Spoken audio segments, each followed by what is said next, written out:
The journey to Saturn takes years, even traveling at speeds no human spacecraft has yet achieved through the outer darkness of our solar system.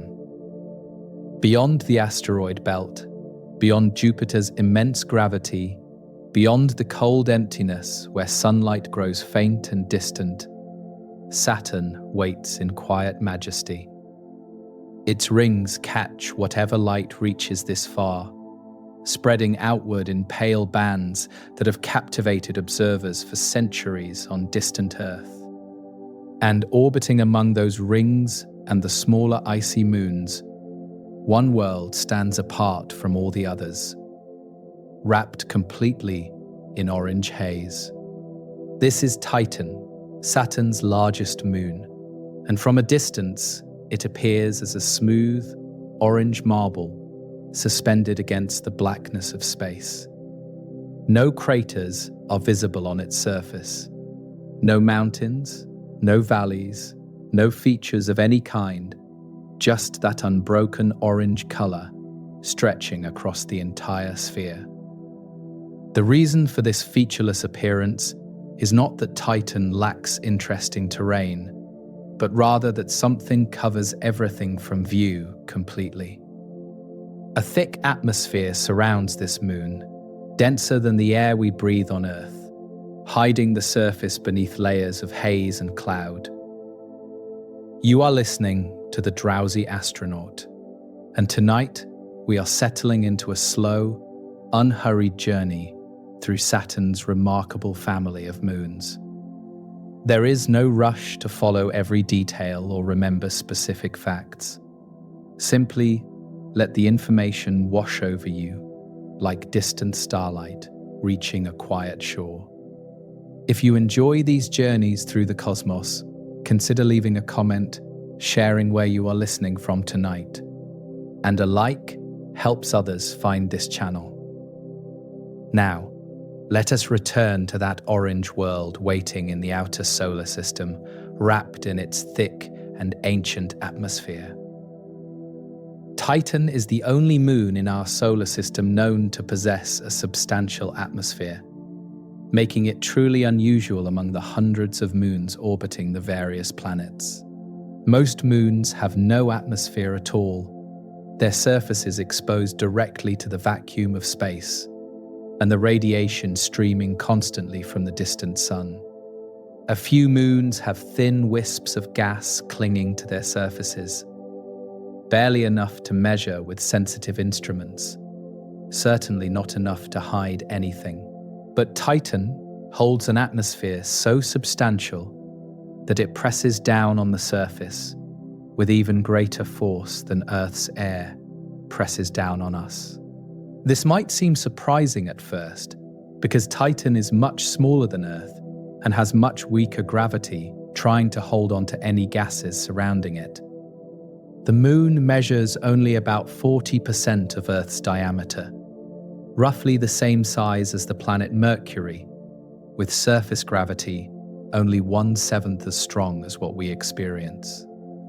Normally, weak gravity means gases escape into space over millions of years, drifting away molecule by molecule until nothing remains but bare rock and ice exposed.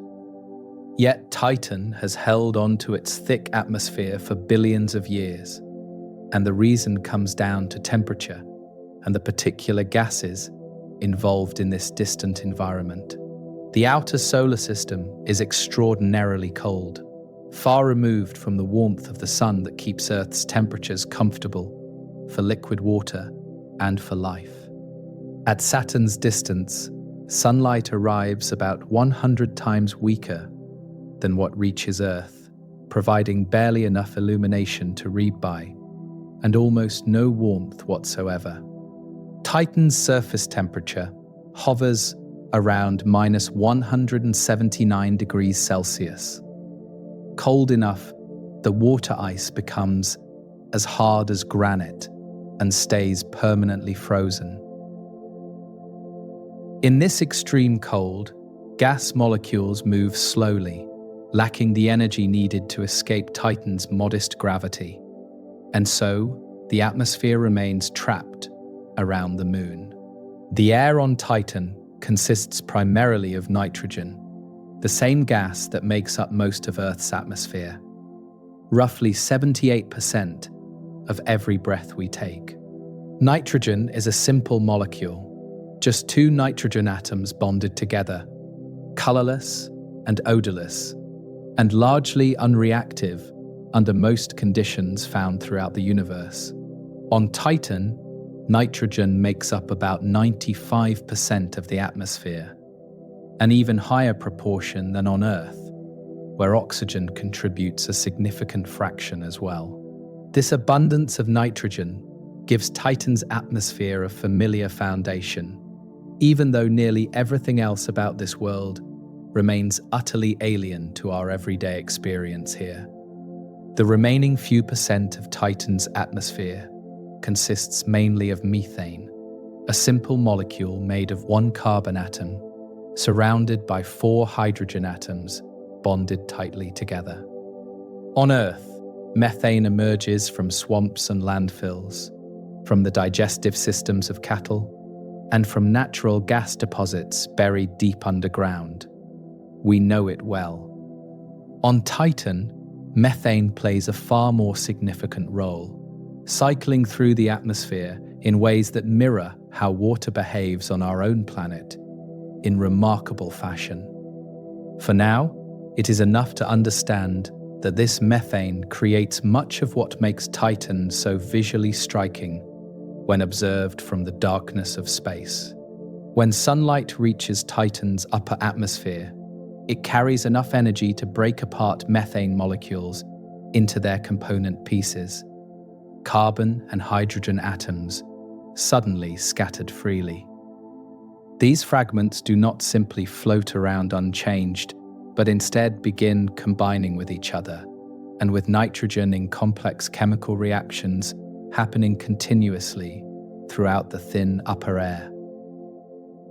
The chemistry produces a whole family of larger molecules, chains of carbon atoms linked together with hydrogen and sometimes nitrogen attached, creating compounds with names like ethane and propane and acetylene.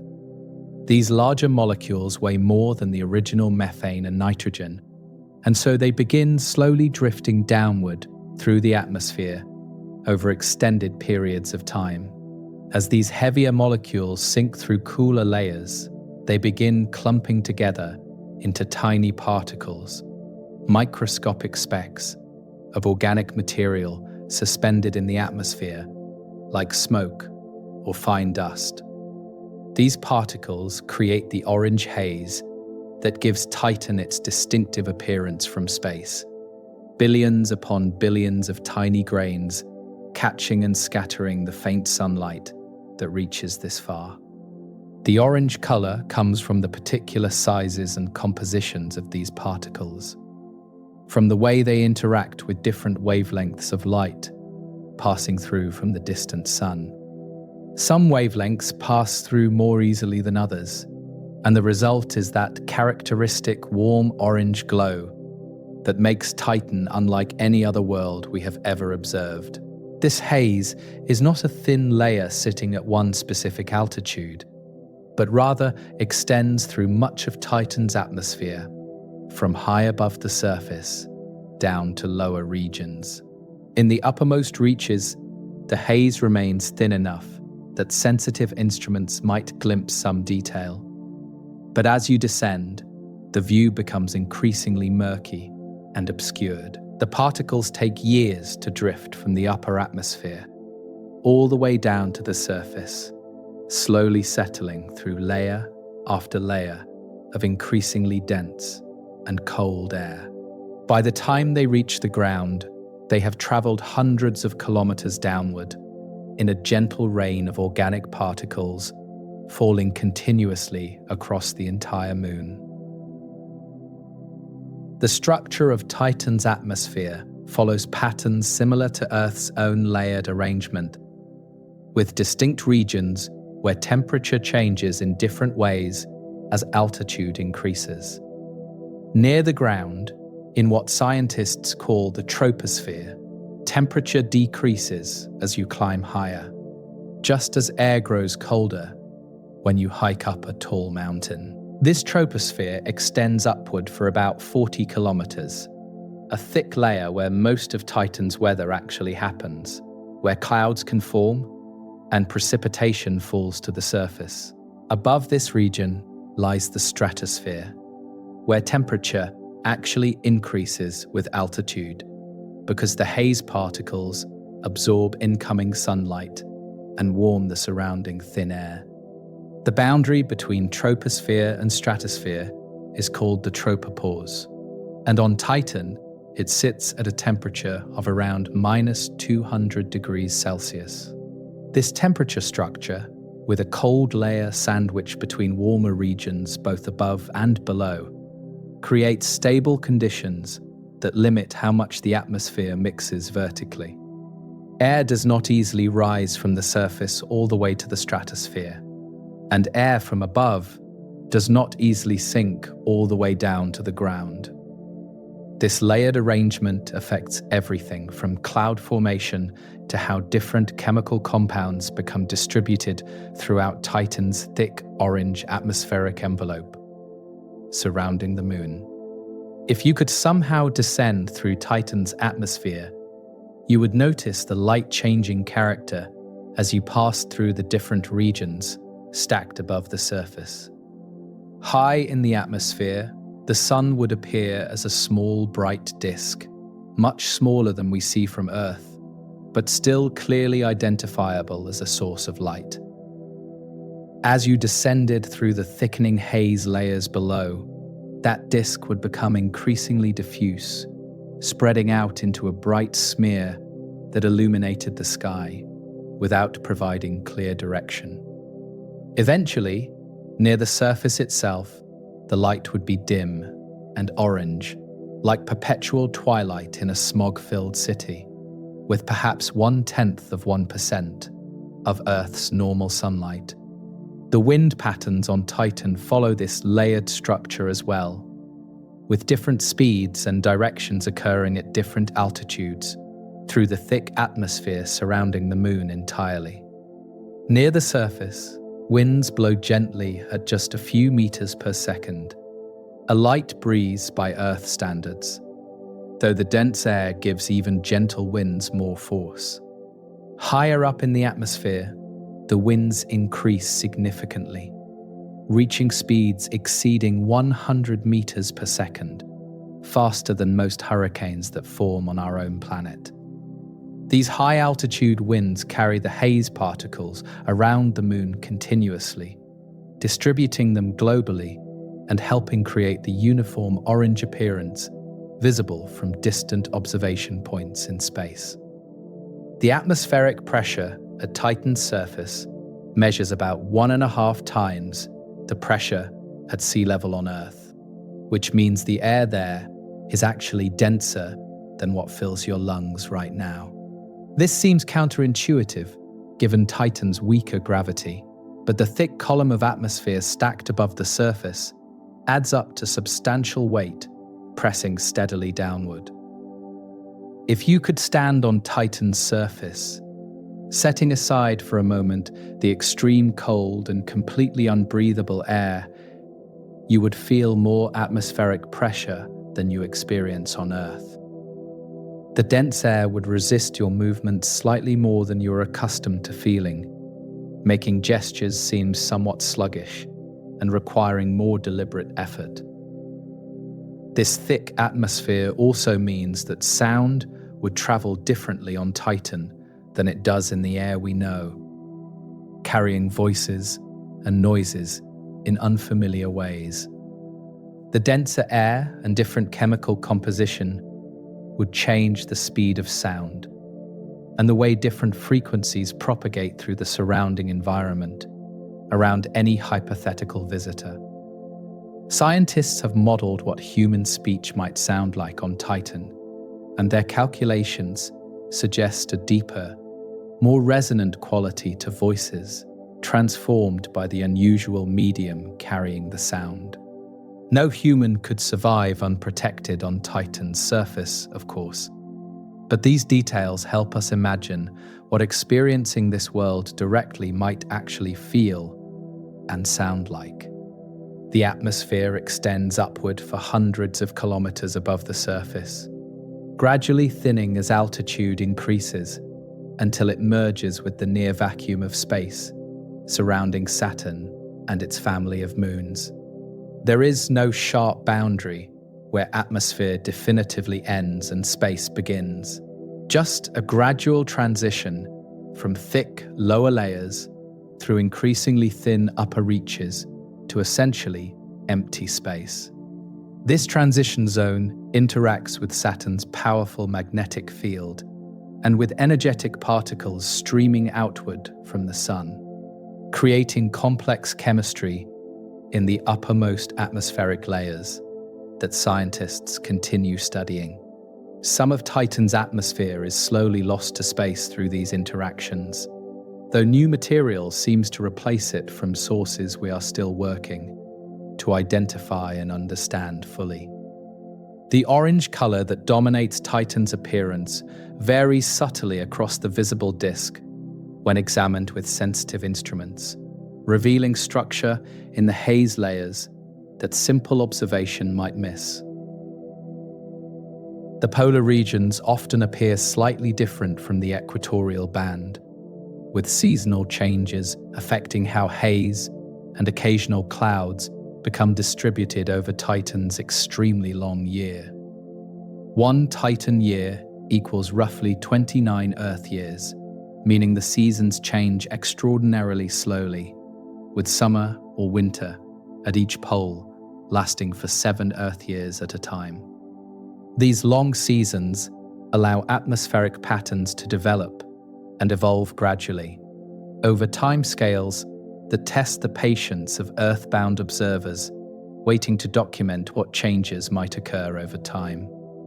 This thick, hazy atmosphere makes Titan one of the most challenging bodies in the solar system. To study from orbit or from telescopes on Earth that cannot see through the orange veil. For centuries after Titan's discovery in 1655 by the Dutch astronomer Christian Huygens, scientists knew almost nothing about what lay beneath those obscuring orange clouds.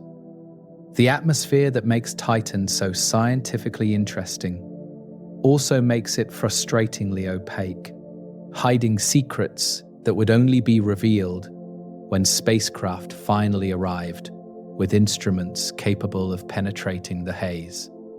Radar could see through the atmosphere where visible light could not, and eventually, one probe would descend through the clouds directly to finally glimpse the hidden surface below.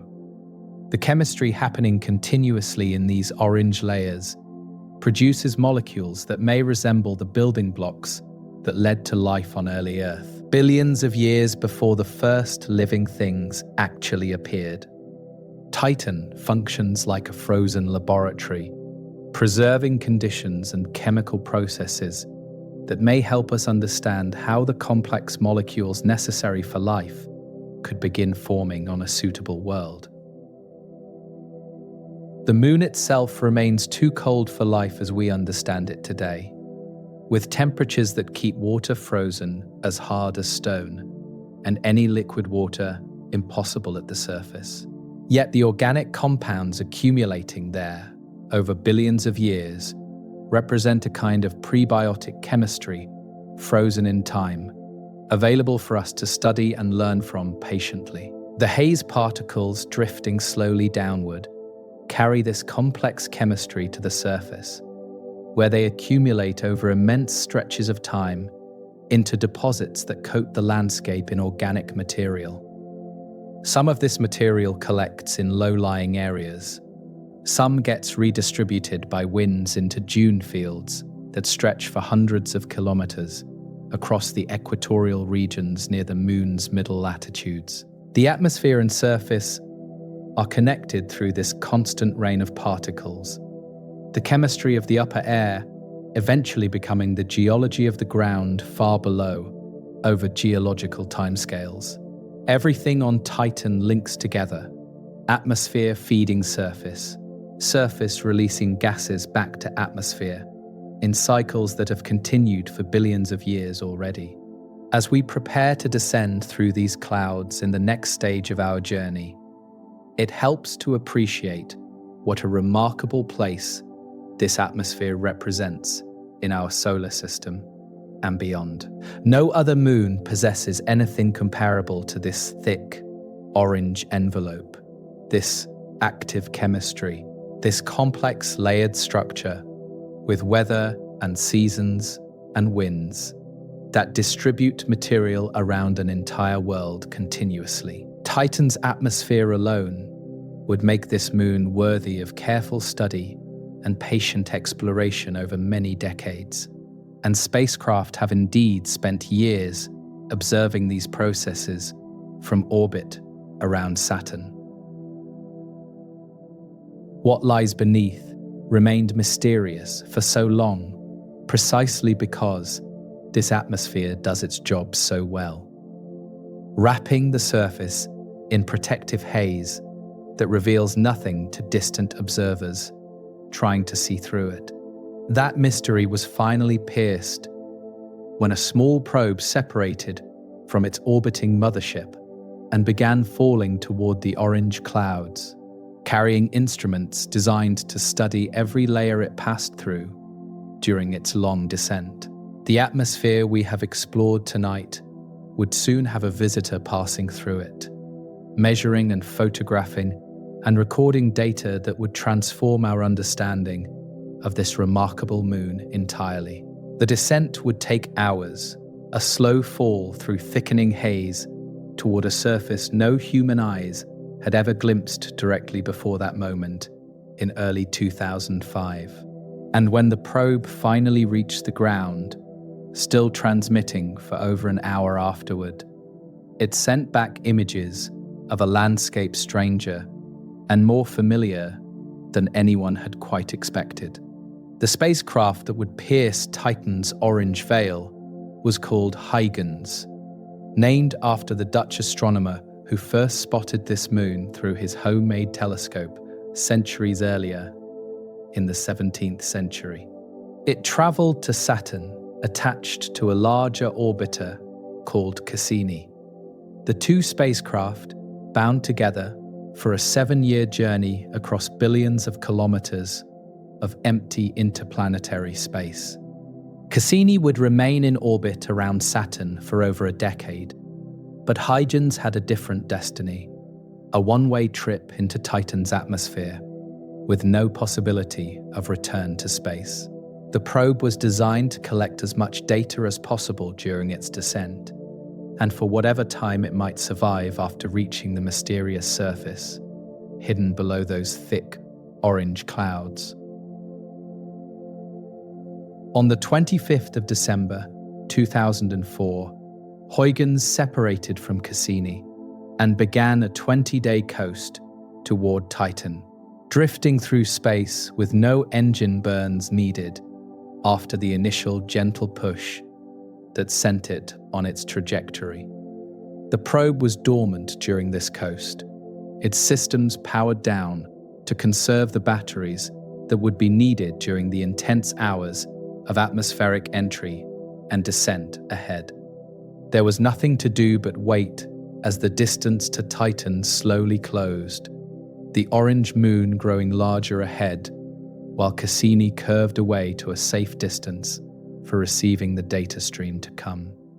Mission controllers on Earth had done everything possible to prepare, but they would not know if their probe survived entry until signals arrived hours later, delayed by the vast distance to Saturn. On the 14th of January 2005, Huygens reached the top of Titan's atmosphere, traveling at roughly 6 kilometers per second, slamming into the first thin wisps of gas at tremendous speed and experiencing forces that would have crushed any unprotected human body. The heat shield absorbed the intense energy of entry, glowing hot as atmospheric friction converted the probe's velocity into thermal energy that had to be shed somehow before the spacecraft could slow safely. Peak deceleration reached over 16 times Earth's gravity, pressing internal components hard against their mounting structures, as the probe went from interplanetary velocity to subsonic speed in just minutes. The heat shield did its job perfectly, protecting the delicate instruments inside from temperatures that would have destroyed them instantly if the protective shell had failed even slightly. Once the probe had slowed enough for the atmosphere to support a parachute, the main chute deployed and Huygens began its leisurely descent through layers of orange haze toward the still invisible surface far below. This main parachute was intentionally large, designed to slow the descent enough for instruments to make detailed measurements of the upper and middle atmosphere during the long fall through different layers.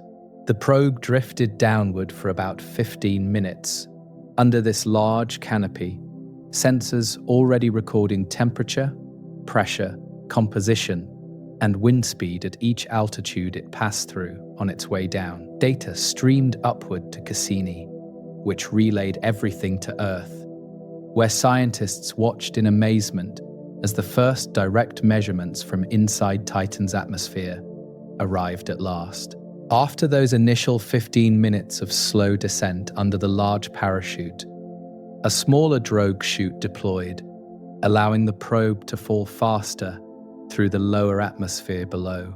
The mission planners had made this design choice because the batteries would only last a few hours, and spending too much time in the upper atmosphere would leave little power remaining for surface observations. Under the smaller parachute, Huygens descended more quickly, but still slowly enough for instruments to function properly, and cameras to capture images of whatever might be visible through the thinning haze. The total descent would take about 2 hours and 27 minutes. Plenty of time to build a complete profile of Titan's atmosphere, from entry altitude all the way down to the ground. As Huygens fell through the first several kilometers, the haze was so thick that the cameras recorded essentially nothing. Just orange murk in every direction, without any visible features or details whatsoever.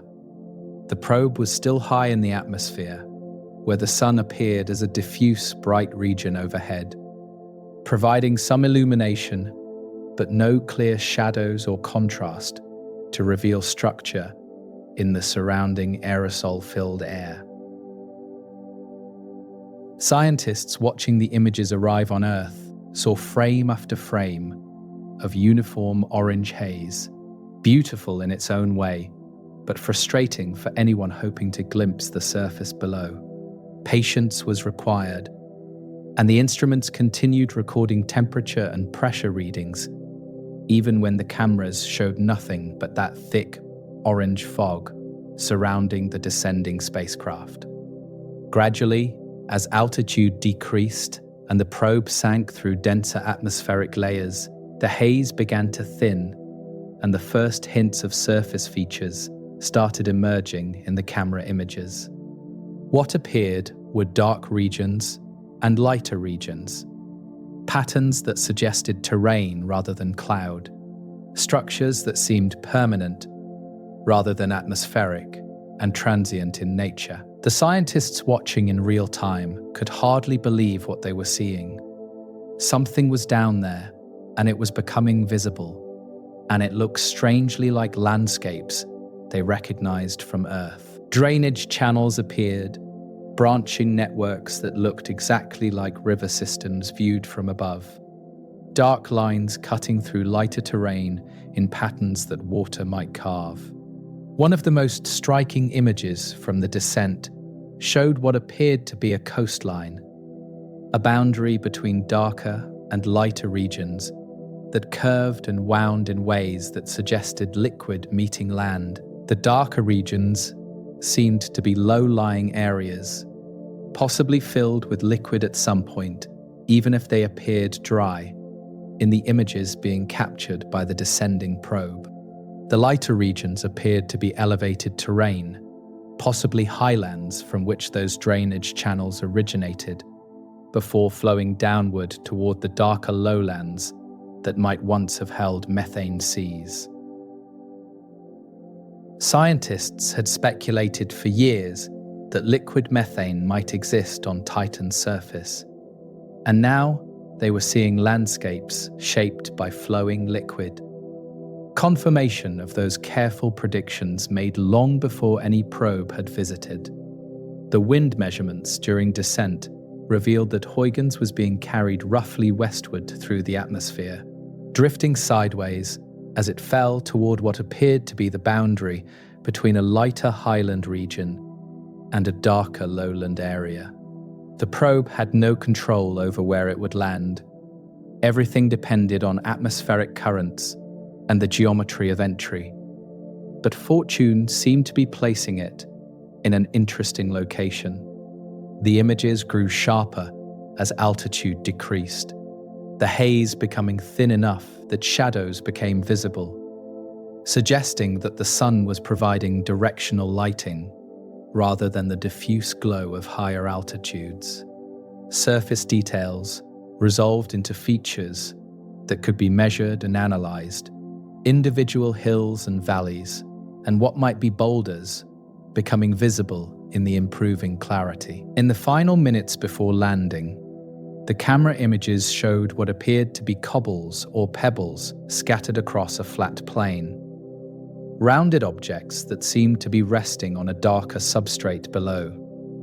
The size of these objects was difficult to judge without knowing exactly how far away they were, but mission scientists estimated they ranged from a few centimeters to perhaps 15 centimeters across, like river rocks found on Earth. Their rounded shapes suggested tumbling in flowing liquid over long periods, the edges worn smooth by the same processes that round pebbles in terrestrial streambeds over time. Whatever liquid had flowed here, whether recently or in the distant past, it had left behind these tumbled stones as evidence of its presence and its power to shape the landscape. Huygens struck the surface with a velocity of about 4.5 meters per second, roughly equivalent to dropping from a height of 1 meter in Earth's gravity. A surprisingly gentle landing given the circumstances.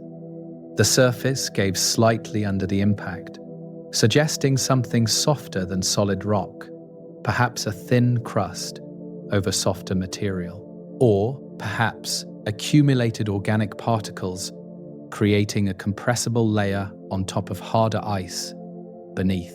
The probe settled into position and continued transmitting, its cameras now looking outward across an alien landscape that no human eyes had ever seen before this moment in early 2005.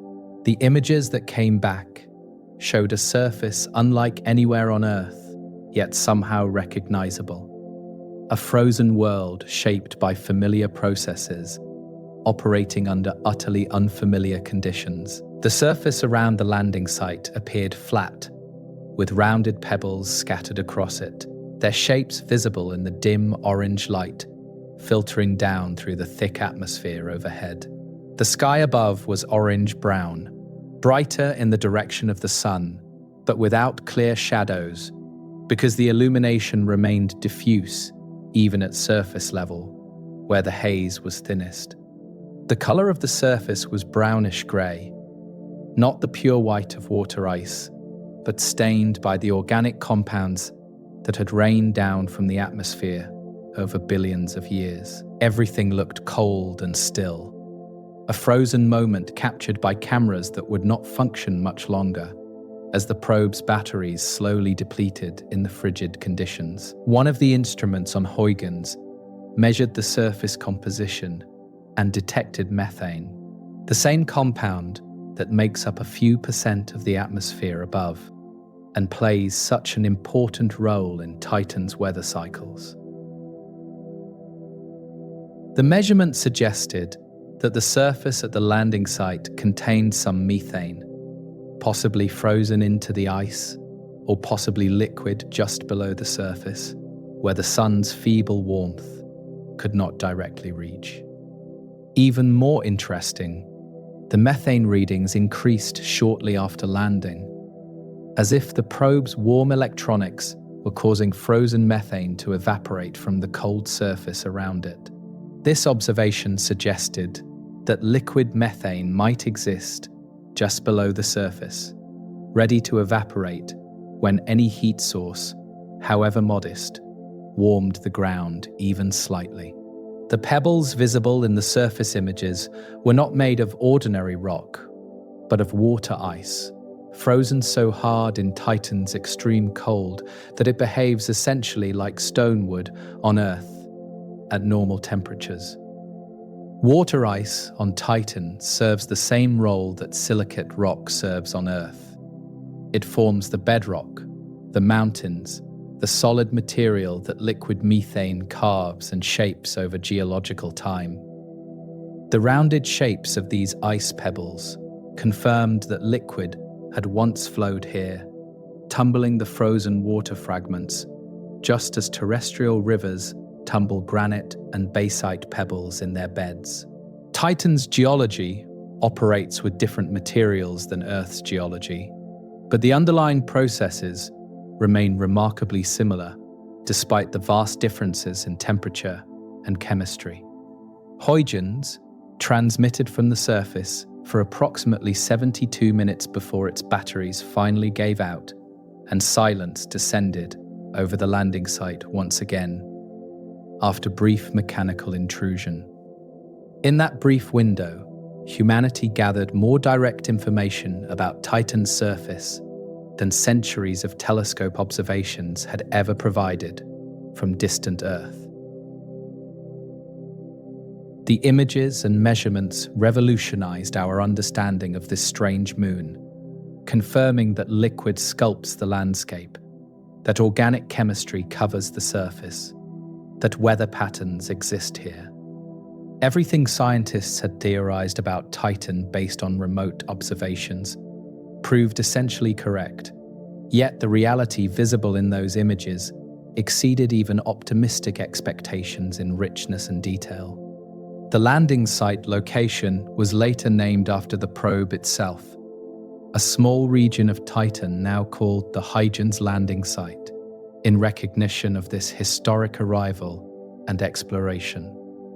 The rounded pebbles still lie where the camera saw them, unchanged in the years since the probe fell silent, waiting in frozen stillness for any future visitor that might come someday. The drainage channels visible from above still trace their paths across the landscape, evidence of methane rains that fall rarely but intensely when atmospheric conditions align properly. And the orange haze continues drifting downward from the upper atmosphere, slowly burying the landing site under fresh layers of organic material that will accumulate over geological time. What Huygens revealed in its brief hours of operation was a world shaped by processes we recognize from Earth: flowing liquid, evaporation, precipitation, erosion, and deposition of sediments over time. The materials differ profoundly, with water ice serving as rock and methane serving as water, but the fundamental physics remains identical across both worlds, despite the vast differences in temperature. This discovery transformed how scientists think about Titan, changing it from a mysterious orange sphere into a place with landscapes and weather patterns, and a surface we can describe. The descent through the atmosphere was just the beginning of understanding what lies beneath Titan's orange veil. But it was a magnificent beginning that exceeded hopes and expectations. Those drainage channels and coastlines seen during descent hinted at something extraordinary, not just past liquid activity, but potentially ongoing cycles of evaporation, cloud formation, precipitation, and flow that continue today. The methane that evaporated from the surface around the warm probe had to come from somewhere, suggesting a reservoir of liquid methane either at or just below the surface in this region. And if liquid methane existed here, in what appeared to be a relatively dry lowland area, then surely larger bodies of liquid might exist elsewhere on this moon with its active methane cycle. The search for Titan's lakes and seas would occupy the Cassini orbiter for years to come, gradually mapping a world with hydrology operating under conditions never before witnessed directly. The Cassini orbiter carried an instrument that could see what cameras operating in visible light could not. A radar system that penetrated Titan's thick, orange haze as if the atmosphere were not there at all. Radar works by sending pulses of radio waves down toward a surface and then measuring the reflections that bounce back, building images from the timing and strength of those returning signals, regardless of any intervening haze or clouds. Over its many years orbiting Saturn, Cassini made over 100 close approaches to Titan, each pass adding new strips of radar coverage to the gradually growing map of this hidden world beneath the orange veil. What emerged from these observations was a surface more diverse and more Earth-like than anyone had dared predict before the mission actually arrived and began collecting its precious data. The most dramatic discovery came near Titan's North Pole, where the radar revealed dark patches that reflected almost no signal back to the spacecraft orbiting high above the atmosphere. These dark regions appeared completely smooth at radar wavelengths, smoother than any solid surface could possibly be, smooth in a way that only liquid could achieve and maintain against any disturbance. The shapes of these dark patches had shorelines and bays and peninsulas, features that made sense only if these were bodies of liquid, sitting in low-lying basins, surrounded by higher terrain, composed of solid material. Titan had lakes and seas of liquid hydrocarbons, just as scientists had long theorized, and now the evidence was undeniable and directly observed rather than merely inferred from indirect clues. The largest of these hydrocarbon seas received the name Kraken Mare, after the legendary sea monster of Scandinavian mythology, a fitting name for a sea on a world so cold and strange and distant from familiar Earth. Kraken Mare covers an area larger than all 5 of Earth's Great Lakes combined, stretching across Titan's northern polar region like a small ocean rather than a mere lake by terrestrial standards. The depth varies across this immense feature, with some areas measuring over 150 meters deep, based on radar measurements that could penetrate partway through the liquid to detect the bottom below. Other regions appear even deeper, beyond the range of Cassini's radar to measure precisely. Dark and cold liquid hydrocarbons filling ancient basins carved into the water ice bedrock over geological time. A second major sea, called Ligeia Mare, sits near the North Pole as well, smaller than Kraken Mare, but still enormous by any reasonable standard of comparison with terrestrial lakes. Ligeia Mare was mapped in particular detail because its relatively compact shape made it easier to study completely during Cassini's various passes over the polar region during the mission's operational years. The composition of this sea was measured directly using radar properties, revealing a mixture of methane and ethane, with methane dominating the blend at roughly 70% composition. The liquid is extraordinarily clear, with very few suspended particles to scatter light, meaning that any hypothetical submarine exploring beneath the surface would have excellent visibility through the cold hydrocarbon medium surrounding it. A third significant sea, Punga Mare, completes the trio of major liquid bodies clustered near Titan's North Pole. Smaller than its companions, but still substantial by any reasonable measure. Dozens of smaller lakes dot the northern polar region as well, scattered across the landscape like puddles after rain.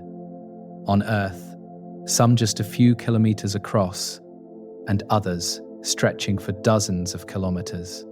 The overall picture that emerged from years of Cassini radar mapping was a polar region dotted and splashed with liquid, a landscape where hydrocarbons collect in low-lying areas and slowly evaporate back into the atmosphere over time. The presence of so much liquid near the North Pole raised immediate questions about the South Pole, where much less liquid was found during the mission's observations.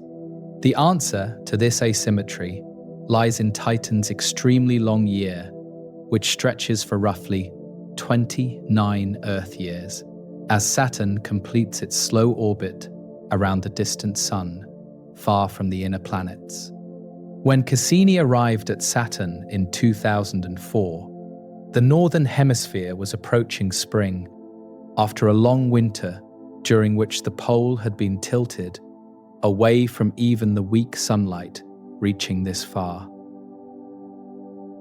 During winter, temperatures at the North Pole were slightly colder than during summer, allowing more methane to condense and accumulate as liquid in the polar basins and lakes there. The South Pole had experienced summer before Cassini's arrival.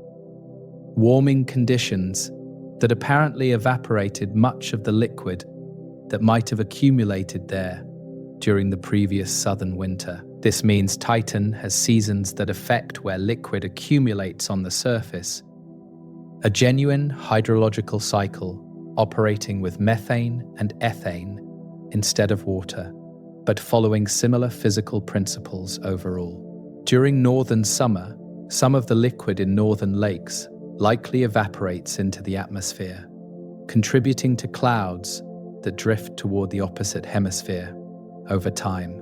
Eventually, that methane precipitates as rain on the other hemisphere, collecting in southern basins during southern winter when conditions favor liquid accumulation there instead.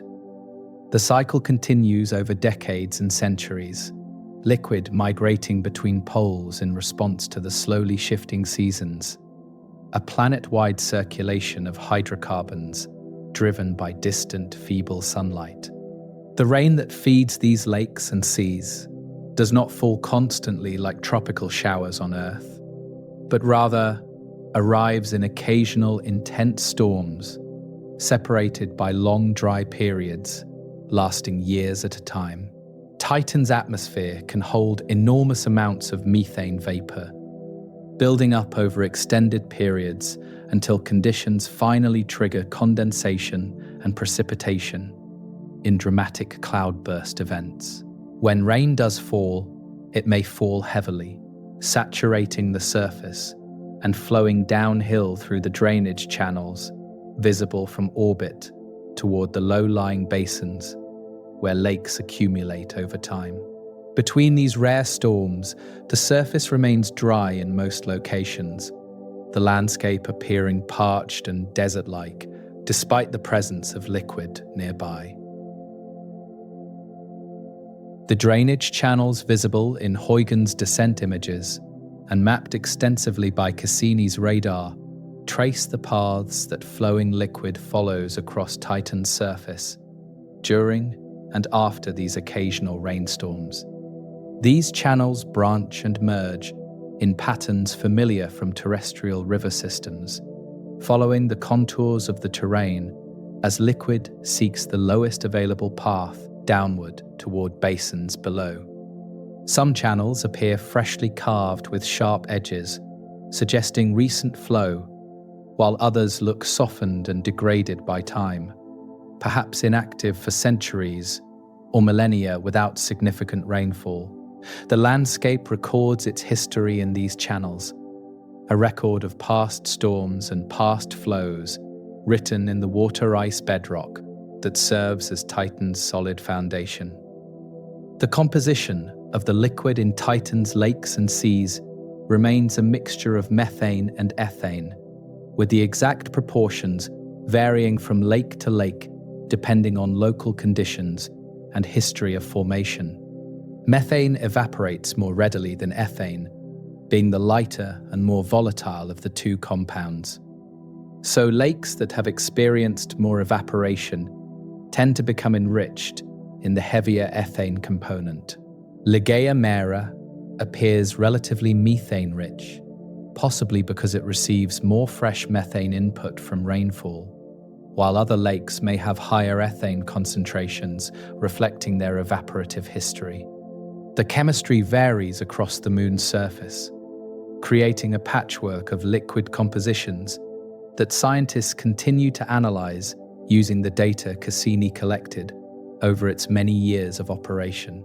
These hydrocarbon liquids have properties quite different from water, which affects how they behave on Titan's surface and in its atmosphere throughout the methane cycle operating continuously there.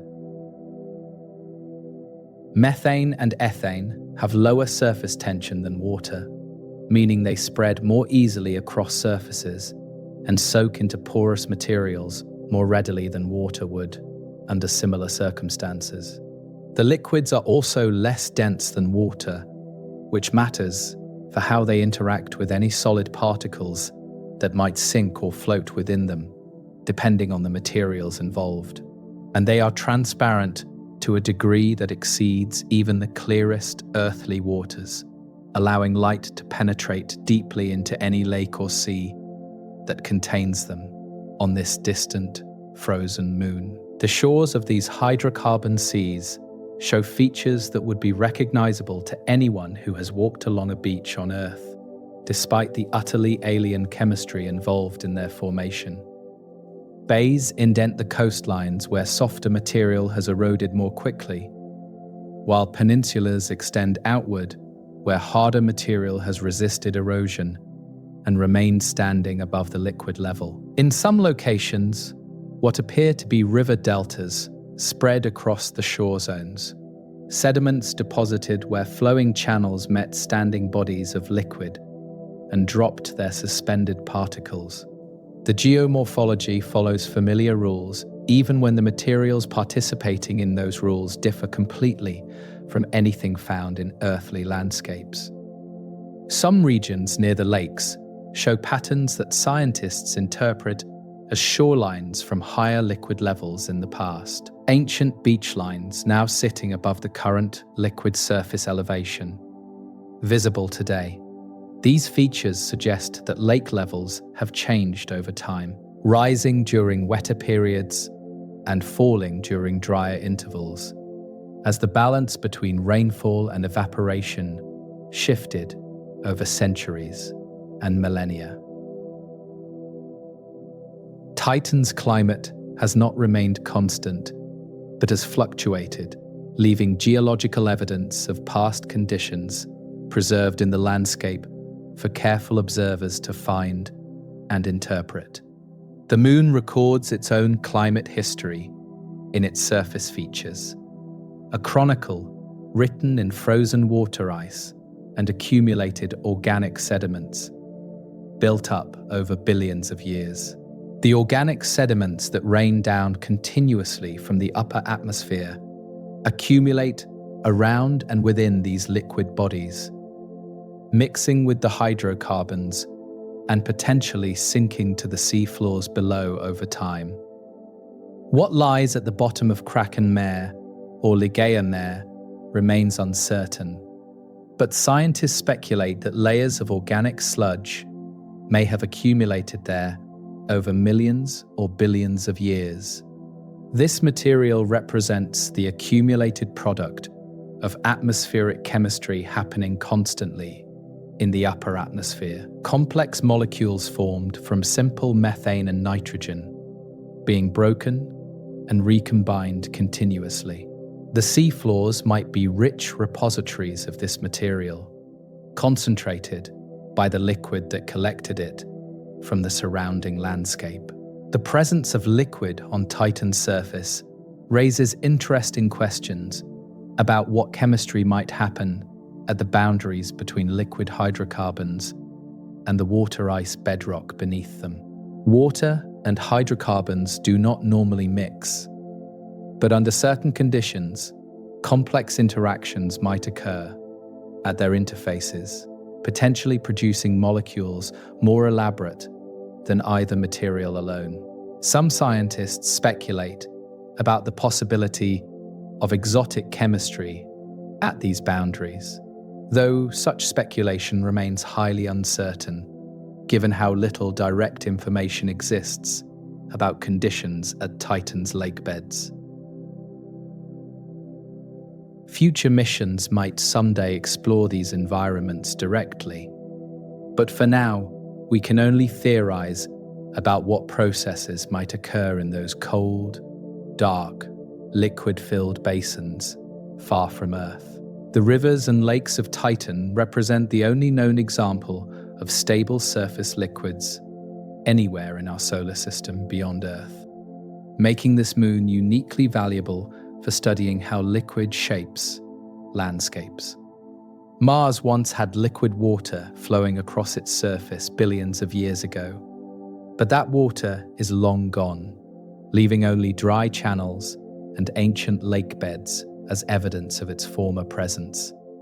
Venus may have had liquid water in the distant past, but its current surface is far too hot for any liquid to persist under the crushing atmospheric pressure there today. Only Titan maintains active surface liquids today, methane and ethane flowing and pooling and evaporating in a cycle that continues operating in the present moment rather than only in the geological past.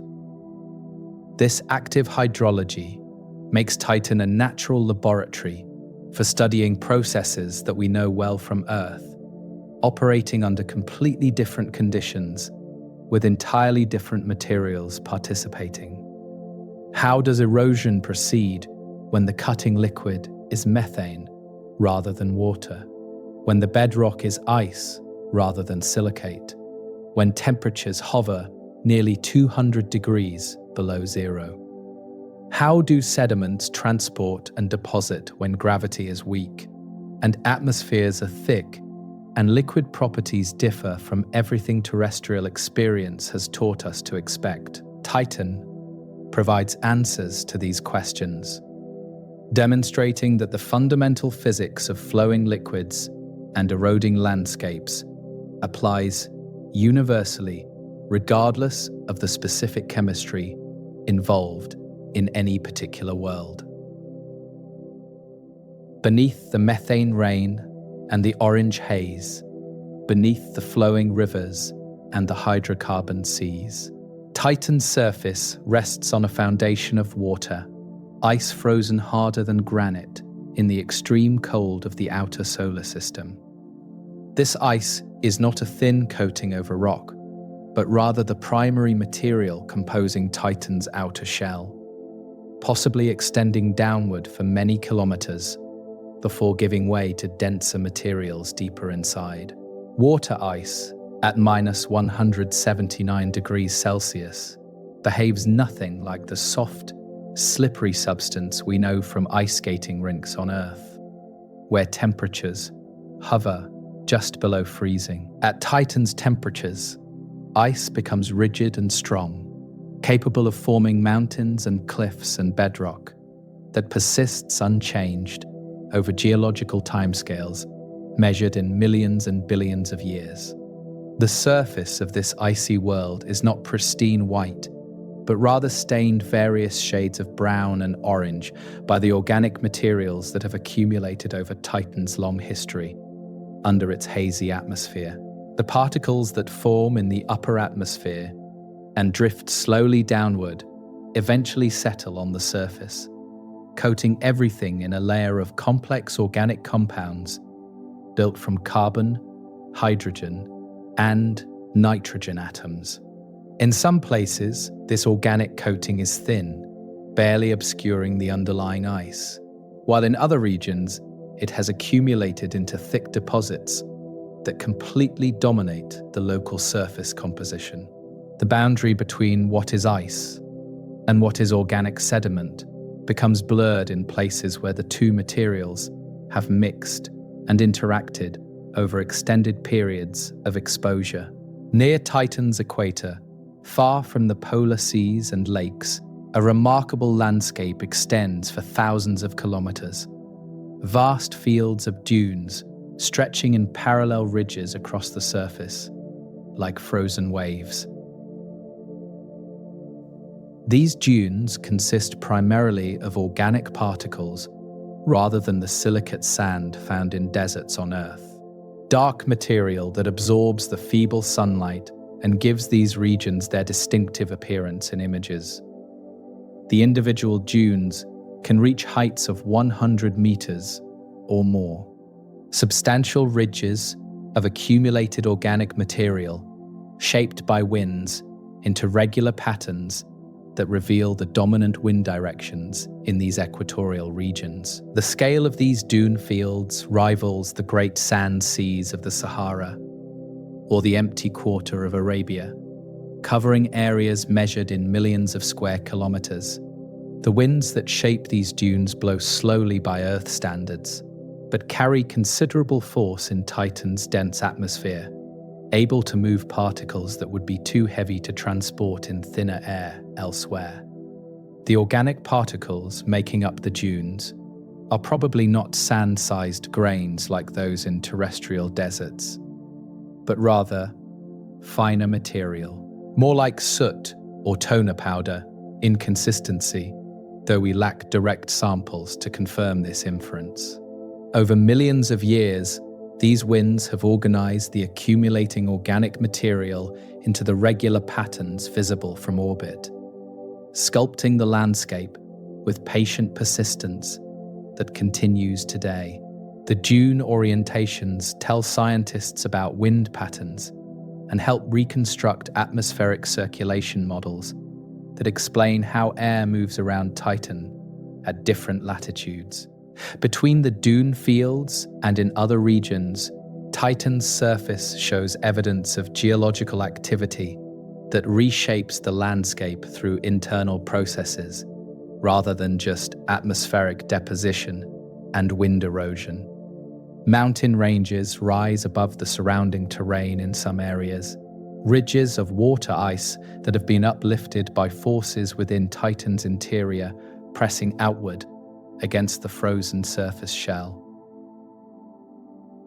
These mountains are not as tall as Earth's Great Ranges, reaching perhaps 1 or 2 kilometers in height at most, but they represent significant relief on a world where most features are relatively subdued. The forces that built these mountains remain somewhat mysterious, possibly involving slow convection in the ice shell below, or gravitational stresses from Saturn's tidal influence on this large moon.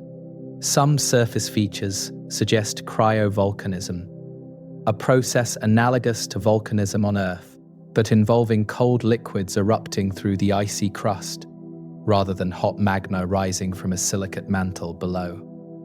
On Titan, the erupting material would likely be a mixture of water and ammonia, which remains liquid at much lower temperatures than pure water, due to the antifreeze properties of the ammonia dissolved within it.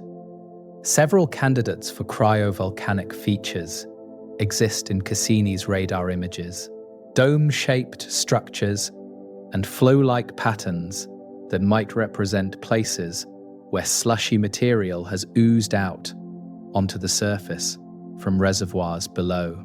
The evidence remains somewhat ambiguous, and not all scientists are convinced that cryovolcanism has actually occurred on Titan, but the possibility remains intriguing for what it might reveal about the interior.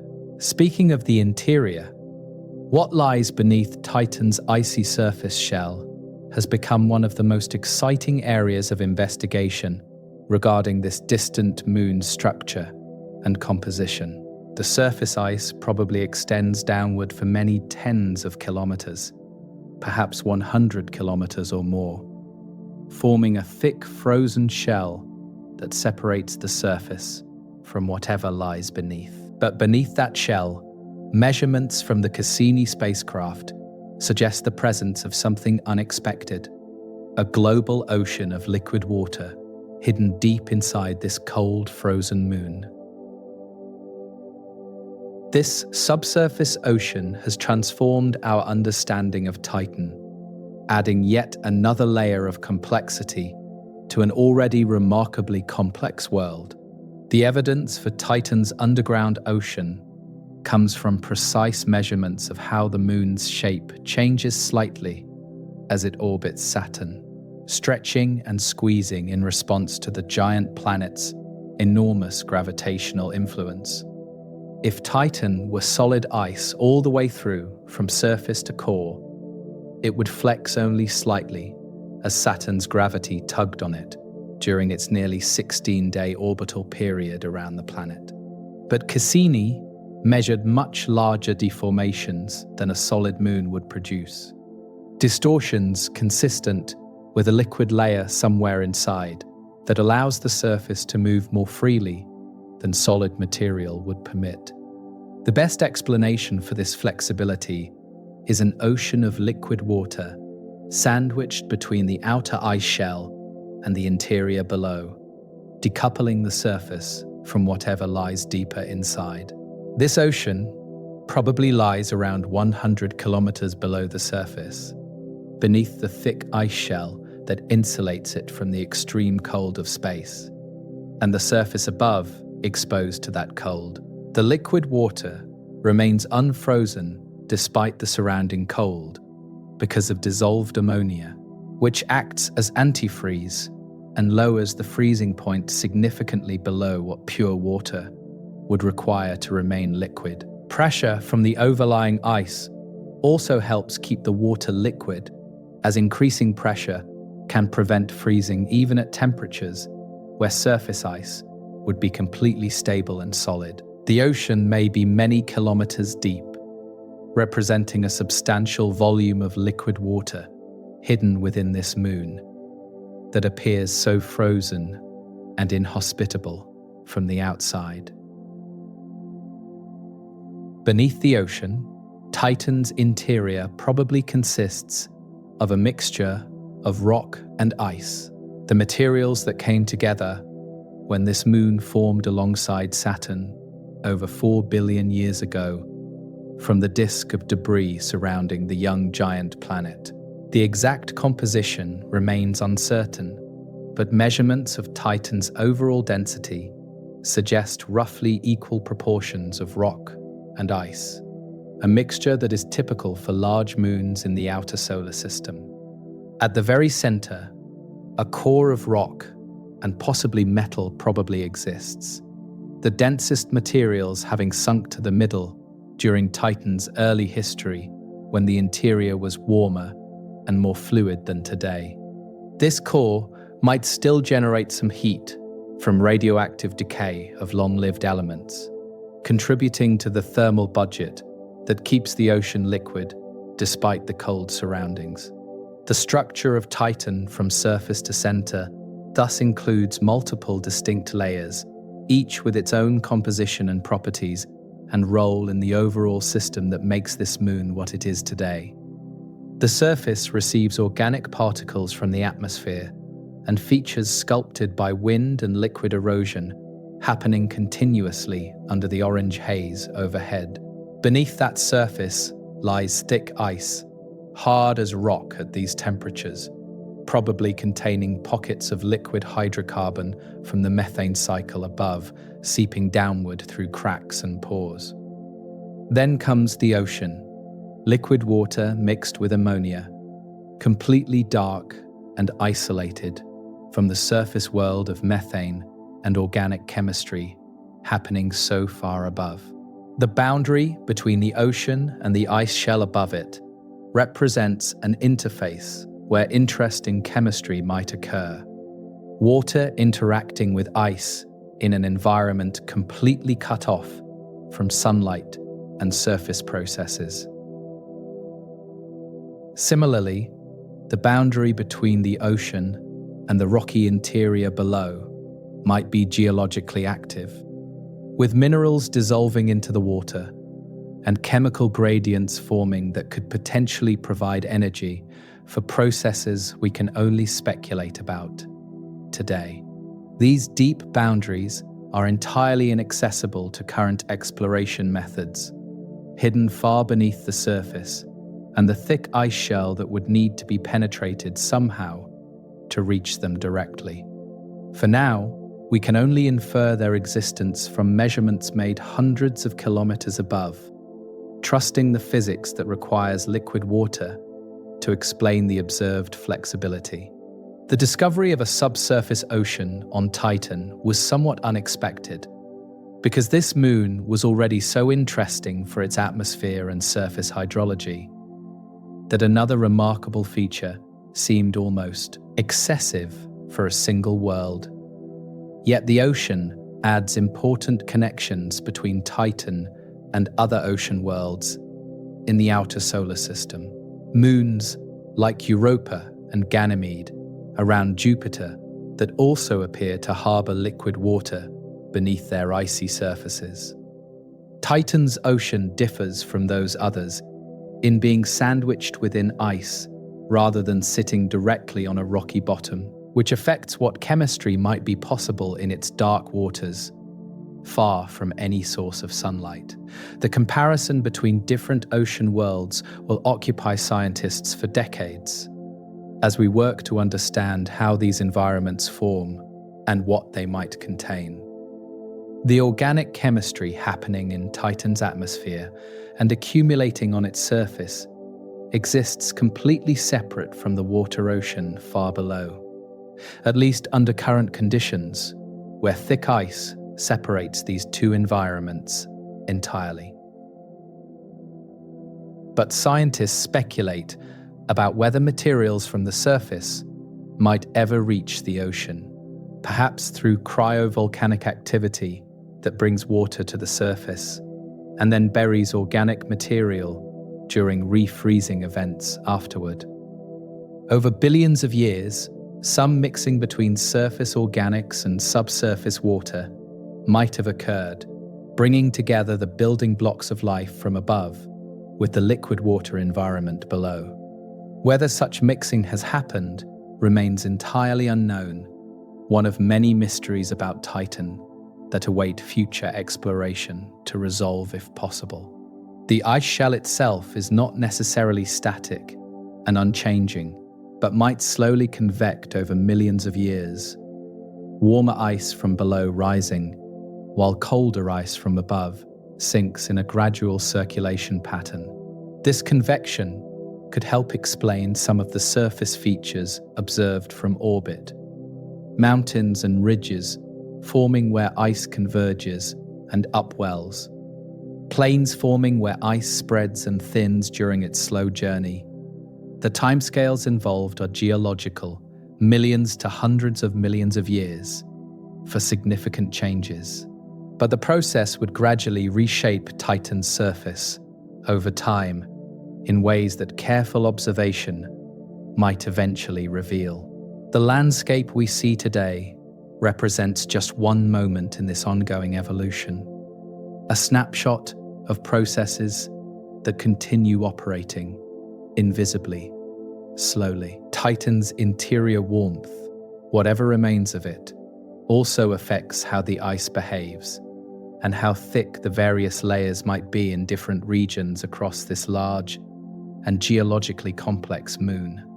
Near the equator, the ice shell might be slightly thicker because surface temperatures are slightly warmer and less insulating is needed to maintain liquid water below.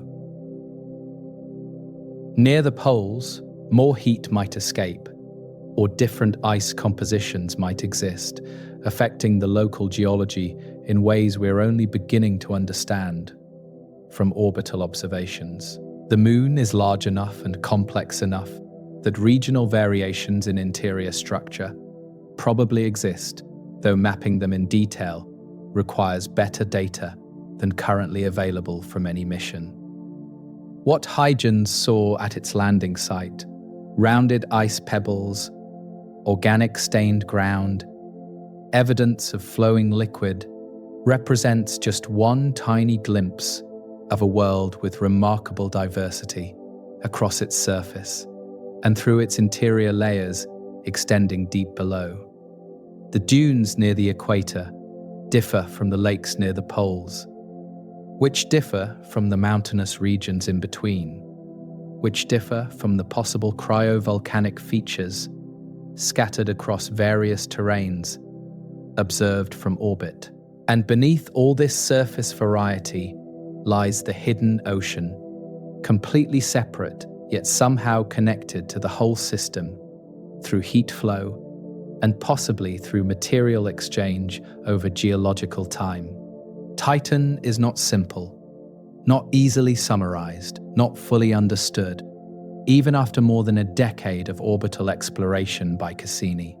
While Titan receives much attention for its thick atmosphere and hydrocarbon lakes, another of Saturn's moons has captured scientific imagination for entirely different reasons related to what lies hidden beneath its frozen surface. Enceladus is a small world, only about 500 kilometers across, roughly the diameter of Arizona or the distance from London to Edinburgh. A modest size that would suggest geological death. Small moons cool quickly, losing their internal heat to space over millions of years until nothing remains but frozen stillness from surface to core without any remaining warmth. Yet, Enceladus surprised everyone when Cassini discovered that this tiny moon is not dead at all, but actively spewing material into space from fractures near its south pole. The discovery came during Cassini's early observations of the Saturn system, when the spacecraft detected a faint haze of particles extending away from Enceladus into the surrounding space environment. Closer investigation revealed that this material was erupting from the moon itself. Jets of water vapor and ice particles shooting upward from the surface, with enough velocity to escape the weak gravity holding Enceladus together. The jets emerged from specific locations near the South Pole, concentrated along a series of parallel fractures in the ice that scientists quickly nicknamed the tiger stripes because of their appearance in images. These features became some of the most studied objects in the entire Saturn system. Strange linear cracks in frozen ice that somehow remained active against all reasonable expectations. The tiger stripes are 4 roughly parallel fractures, each about 130 kilometers long, running across the south polar region of Enceladus, with spaces of about 35 kilometers between them. Their names are Alexandria Sulcus, Cairo Sulcus, Baghdad Sulcus, and Damascus Sulcus, following a convention of naming features on Enceladus, after locations from the Arabian Nights tales that gave this moon its exotic character. The fractures cut through the ice shell to significant depth, exposing warmer material from below to the vacuum of space and allowing water vapor to escape continuously from the interior of this small frozen moon. The temperatures along these fractures measure significantly warmer than the surrounding terrain, reaching nearly -90 degrees Celsius in some spots, compared to around -200 degrees elsewhere. This temperature difference proves that something is heating Enceladus from within, generating warmth that travels outward through the ice and escapes preferentially along these fractures where the path to space is shortest. The heat source is almost certainly tidal heating. energy generated by the flexing of Enceladus as it orbits Saturn in a slightly elliptical path that brings it closer and farther from the giant planet every 33 hours. When Enceladus approaches Saturn, tidal forces stretch it slightly in one direction, and when it recedes, the stretching relaxes and the Moon returns towards its spherical shape. This repeated flexing generates friction within the ice, converting orbital energy into heat that keeps the interior warm despite the tiny size that should have allowed complete cooling billions of years ago. The same tidal heating occurs on other moons throughout the solar system, most famously on Jupiter's moon Io, where it drives the most intense volcanic activity known anywhere beyond Earth today. On Enceladus, the effect is more subtle, but still profound, maintaining liquid water beneath the ice shell, when all expectations suggested this small moon should be completely frozen solid throughout. The orbital resonance with another moon called Dione helps maintain the slight eccentricity of Enceladus's orbit, preventing it from becoming perfectly circular, and thereby preserving the tidal heating that keeps the system active and geologically alive. Without this resonance, the heating might have ceased long ago, and Enceladus would be just another frozen ice ball among the many small moons orbiting Saturn. The jets erupting from the tiger stripes consist primarily of water vapor, with ice particles mixed in that formed when some of the vapor froze immediately upon entering the vacuum of space above the fractures. Cassini flew through these plumes multiple times, sampling the material directly with instruments designed to analyze the composition of whatever particles and gases the spacecraft encountered during its passages. What the instruments found transformed our understanding of what exists beneath Enceladus's ice.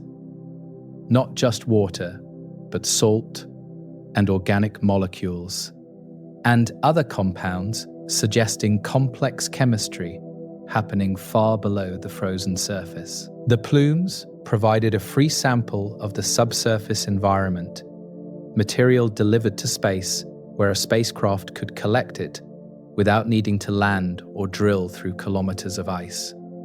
The salt detected in the plume particles was particularly significant because it suggested that the water had been in contact with rock somewhere below, dissolving minerals from a rocky seafloor that then became incorporated into the ice particles erupting through the fractures. Ordinary water ice, without this rock contact, would be relatively pure. But the plume particles showed sodium chloride and other salts consistent with liquid water interacting with silicate rock over extended periods of time. This observation pointed strongly toward a subsurface ocean beneath the ice shell. An ocean that touches rock at its bottom and therefore has access to mineral nutrients that might support some form of chemical activity or perhaps even life. The salt made the ocean seem more Earth-like, more comparable to terrestrial seawater than to pure distilled water. The organic molecules in the plumes included relatively simple compounds like methane and carbon dioxide, but also more complex molecules with longer carbon chains that require more elaborate chemistry to produce naturally. These larger organic molecules suggested that interesting chemical processes were occurring in the subsurface environment, building complexity from simpler ingredients over time through mechanisms not yet fully understood. The presence of organics does not prove that life exists on Enceladus, as many non-biological processes can produce organic compounds throughout the cosmos without any living things involved. But the detection adds Enceladus to the short list of places in our solar system where conditions might be favorable for life's emergence.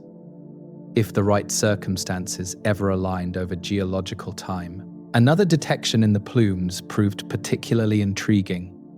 Molecular hydrogen, two hydrogen atoms bonded together into the simplest possible molecule containing this lightest element. Molecular hydrogen forms readily on Earth through certain chemical reactions, most notably when water interacts with iron-bearing rocks at high temperatures, in a process called serpentinization that occurs at hydrothermal vents on the ocean floor. The hydrogen in Enceladus's plumes suggests that similar reactions might be happening in its subsurface ocean. Hot water reacting with rock at the seafloor and generating hydrogen as a byproduct of the chemistry occurring there. This hydrogen could potentially serve as a food source for microorganisms, providing chemical energy that life could harvest in the complete absence of sunlight. The picture emerging from Cassini's plume analysis is of a small moon with a hidden ocean, warmed by tidal heating, touching rock at its bottom, generating hydrogen through hydrothermal reactions, and containing organic compounds dissolved in salty water. Each of these elements individually might not be remarkable, but together they describe an environment that scientists consider one of the most promising places to search for life beyond Earth in our entire solar system today. The ocean is completely dark and completely isolated from the surface. Nothing like the sunlit environments where most life on Earth flourishes, yet very similar to the deep-sea hydrothermal vent communities that thrive in perpetual darkness on our own planet. The fractures themselves open and close slightly as Enceladus orbits Saturn, the tidal flexing that generates heat also affecting the geometry of these cracks in the ice shell at the South Pole. When the fractures are pulled open by tidal stresses, the plume activity appears to increase, more material escaping through the widened gaps into space above. When the stresses reverse and the fractures are pushed closed, the plume activity decreases, less material able to squeeze through the narrowed openings available at that point in the orbit.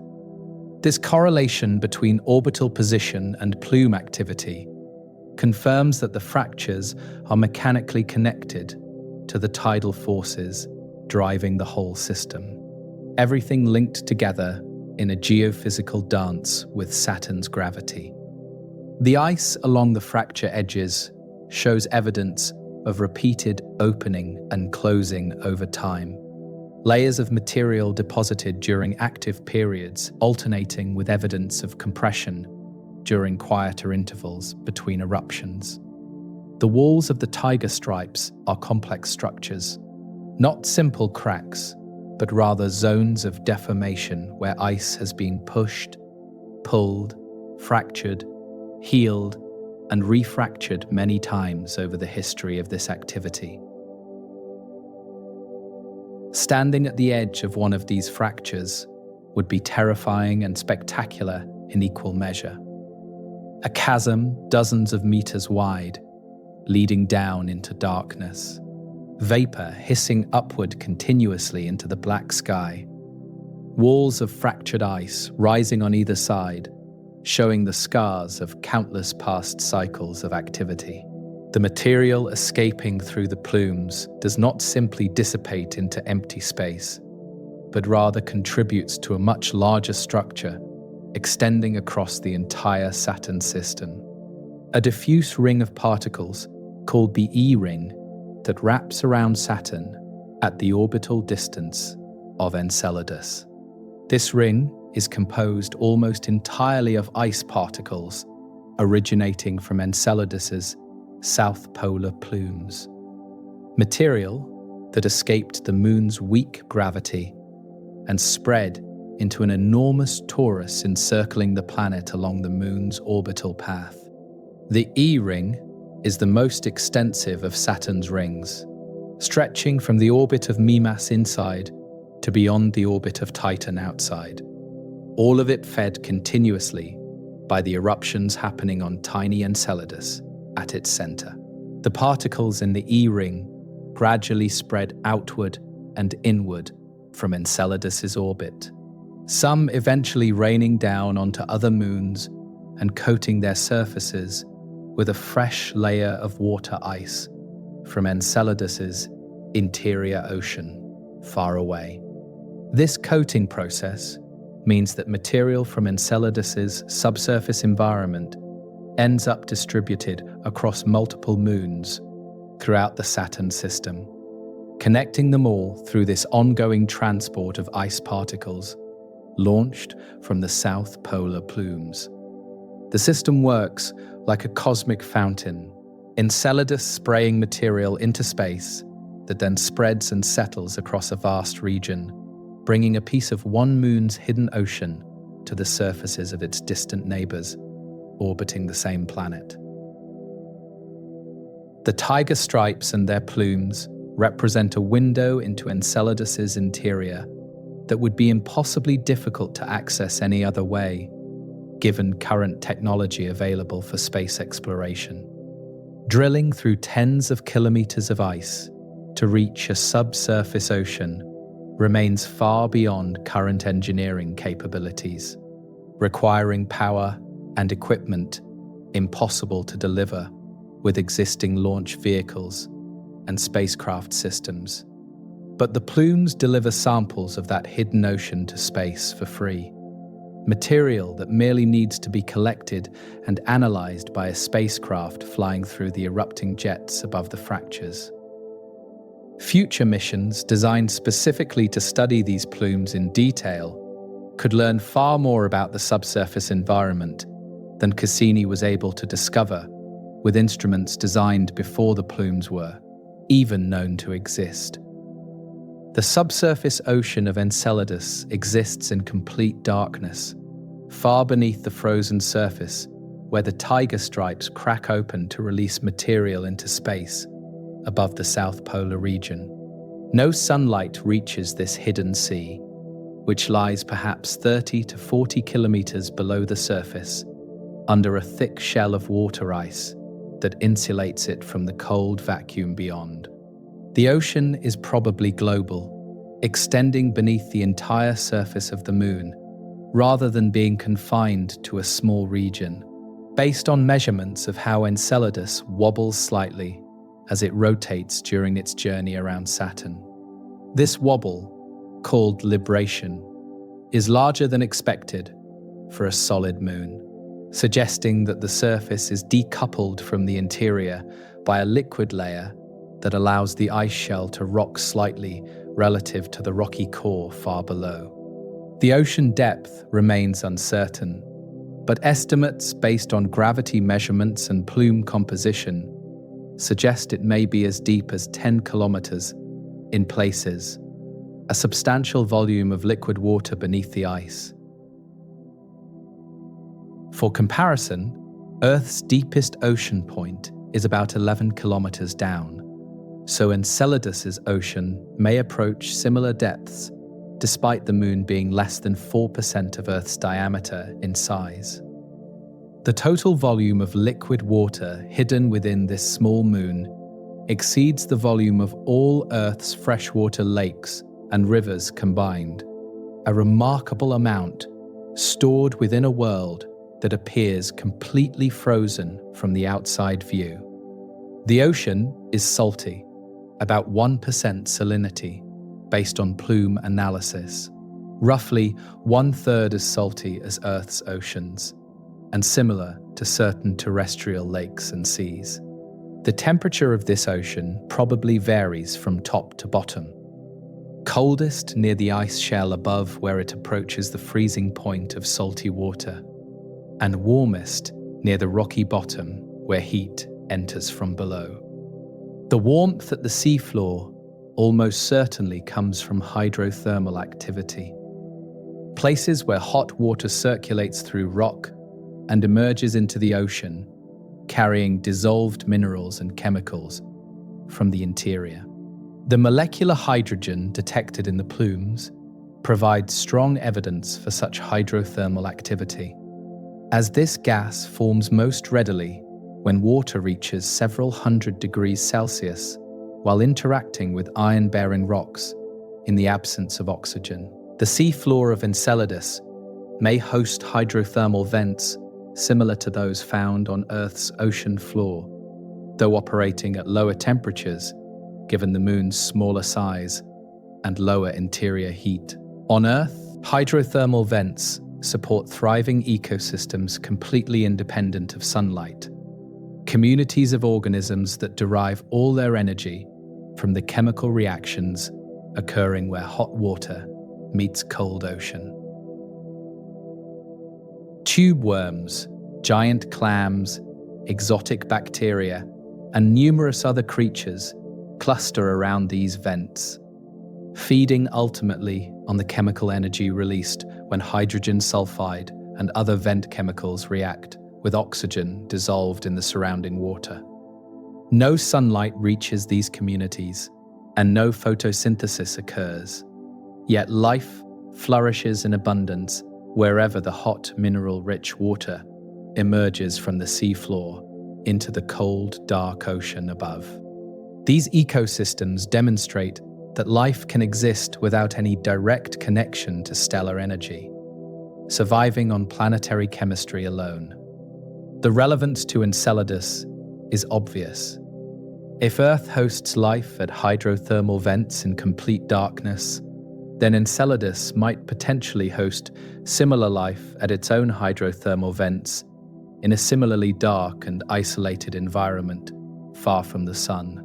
The ocean has liquid water, which life as we know it requires, and it has chemical energy in the form of hydrogen that organisms could potentially harvest for metabolism, if any exist there. The organic molecules detected in the plumes show that carbon-based chemistry is happening, building the molecular building blocks that life would need to construct its cellular machinery. All the ingredients appear to be present, waiting in the dark for life to emerge if conditions ever aligned properly during Enceladus's long history since formation.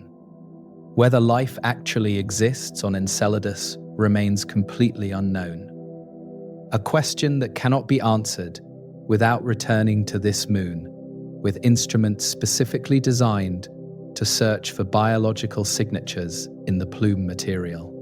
Cassini was not equipped for life detection and could not have confirmed biological activity, even if it existed abundantly in the material passing through its instruments.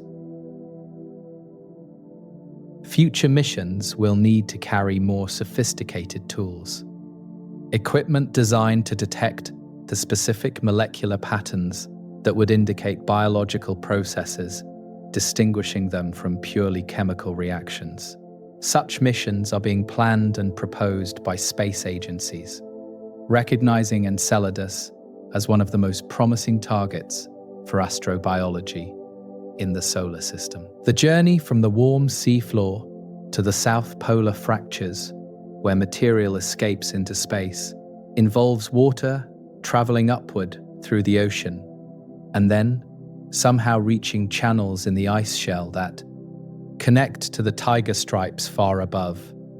The details of this pathway remain somewhat mysterious, but the general picture involves warm water rising convectively through the ocean, reaching the underside of the ice shell, and then following fractures or other conduits upward through the ice toward the surface. The ice shell is not completely solid, but contains zones of weakness and possibly channels where water can move more freely than through undamaged ice.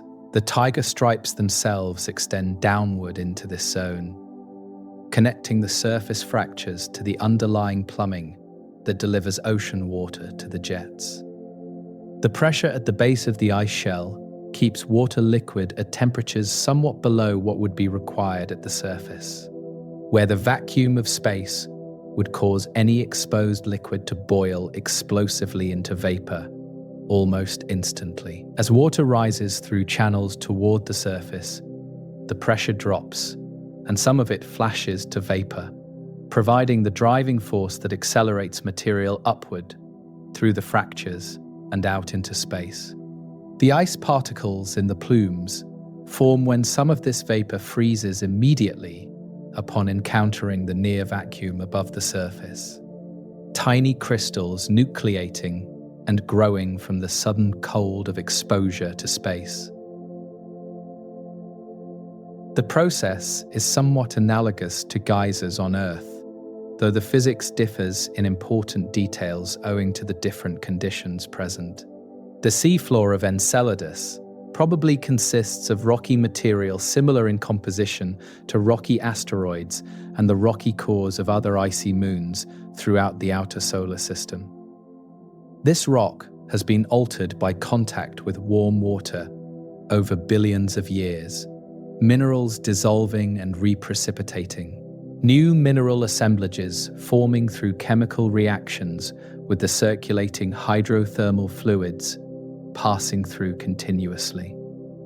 Tiny silica particles detected in Enceladus's plumes suggest that hot water is dissolving silica from rocks on the seafloor and then transporting it upward toward the surface, where it can escape with the erupting plume material.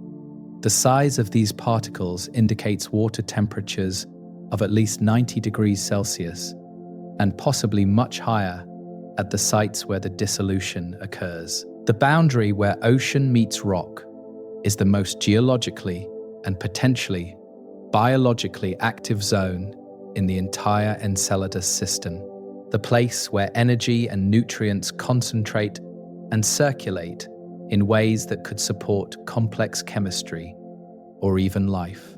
This zone is also the most inaccessible to observation, hidden beneath tens of kilometers of ice and water, completely dark and under significant pressure that would challenge any probe attempting to reach it. Future exploration will probably focus on the plumes rather than the seafloor directly, using the material delivered freely to space as a proxy for conditions far below where the most interesting processes are actually occurring. The plumes are windows, imperfect but invaluable, providing glimpses of an environment otherwise beyond our reach.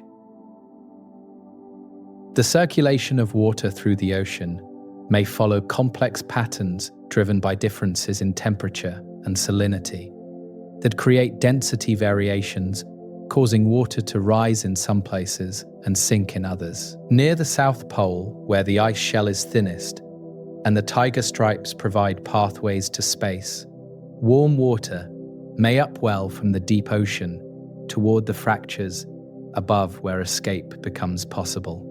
Elsewhere, cold water that has lost some of its heat to the ice shell may sink back toward the seafloor, completing a circulation loop that distributes heat and chemicals throughout the hidden ocean. This circulation affects everything from where hydrothermal vents might concentrate to how thoroughly mixed the ocean becomes over geological time. The polar concentration of activity may relate to how ice thickness varies across Enceladus's surface, being thinnest near the South Pole, where tidal heating and fracturing are most intense. The North Pole shows no comparable plumes, suggesting that conditions there differ significantly from the actively erupting South Polar region, despite the Moon's small size, suggesting uniform conditions. Perhaps the ice is thicker at the North Pole, or perhaps past variations in tidal heating have created asymmetries that persist today.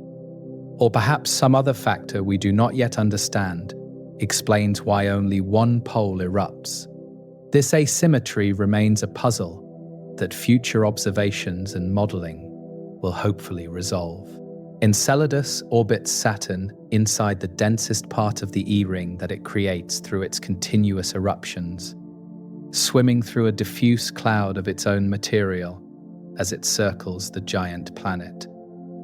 This environment may affect the moon's surface properties, ice particles from the plumes eventually falling back onto the surface and coating it with a fresh, bright layer of relatively pure ice.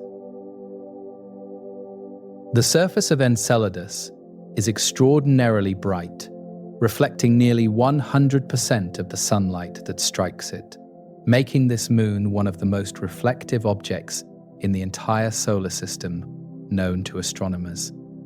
This brightness probably results from the continuous renewal of surface ice by plume fallback, preventing the darkening that occurs on older surfaces exposed to radiation over millions of years without refreshing. The discovery of Enceladus's activity transformed this small moon from a minor member of Saturn's family into one of the most scientifically significant bodies in our solar system for understanding planetary habitability. Before Cassini arrived, Enceladus was known only as a small icy moon with an unusually bright surface. Interesting but not exceptional among the numerous satellites orbiting the giant outer planets. Now it stands alongside Mars and Jupiter's moon Europa as a primary target for astrobiological investigation, a place where life might exist today rather than merely having existed in the distant past. The plumes have changed everything, offering access to a habitable environment that would otherwise remain forever locked beneath impenetrable ice. Moving outward from Enceladus, the Saturn system contains many other moons that tell different stories about the forces that have shaped these worlds over billions of years since their formation.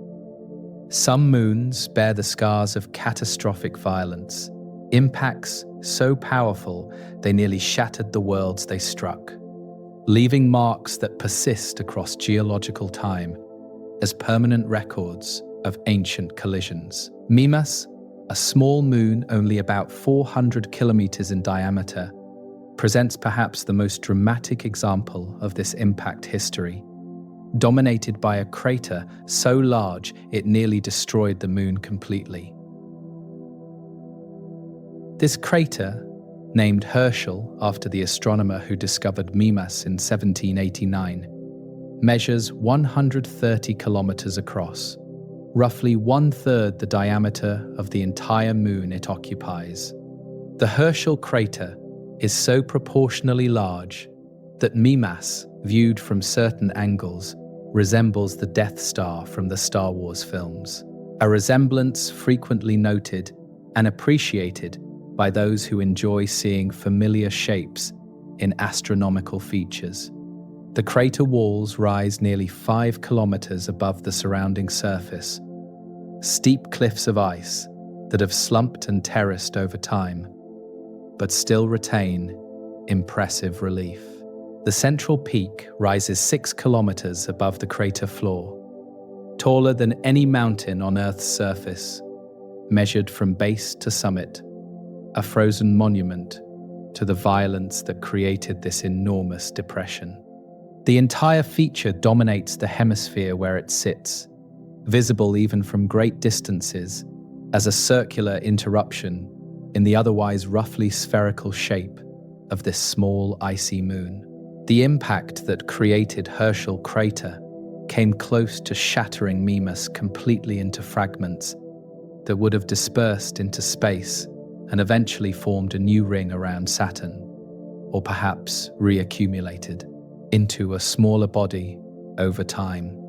Scientists estimate that an object only slightly larger or traveling only slightly faster would have exceeded the structural strength of this small moon and torn it apart rather than merely gouging an enormous hole. The fractures visible on the opposite side of Mimas from Herschel crater show evidence of the tremendous shock waves that passed completely through the moon during the impact event. The ice cracking under stresses it barely survived. Mimas exists today as a surviving moon rather than a debris field, partly through the luck of experiencing an impact that was violent, but not quite violent enough to destroy. The age of Herschel crater remains uncertain, but the preservation of its features suggests it is not among the oldest craters in the Saturn system, despite being extremely ancient by human standards. Fresher craters tend to have sharper edges and steeper walls before billions of years of minor impacts and thermal cycling gradually soften their appearance over time in a process called crater degradation. Herschel shows some degradation, but retains enough original shape to suggest an age of perhaps several billion years, placing it in the early history of the solar system, when impacts were more frequent than they are today. The impactor itself may have been a comet or an asteroid, captured or deflected by Saturn's gravity into a collision course with this small moon orbiting within the giant planet's gravitational domain. Iapetus, another of Saturn's moons, tells a different story of cosmic violence and strange geology that has puzzled scientists since its surface was first clearly photographed by spacecraft cameras passing through the Saturn system. The most striking feature of Iapetus is its extreme brightness contrast. One hemisphere is nearly as bright as fresh snow, while the other hemisphere is as dark as coal. A division so sharp and so complete that no other moon in the solar system displays anything comparable. Giovanni Cassini, the astronomer for whom the spacecraft was named, noticed this asymmetry back in 1671, observing that Iapetus was visible when on one side of Saturn, that disappeared from view when on the other side of its orbit. The explanation for this bizarre two-toned appearance involves the orientation of Iapetus's orbit and its interaction with dark material from distant outer moons that drift inward toward Saturn over time, under the influence of various forces. Iapetus keeps one face toward Saturn at all times, like our moon keeps one face toward Earth.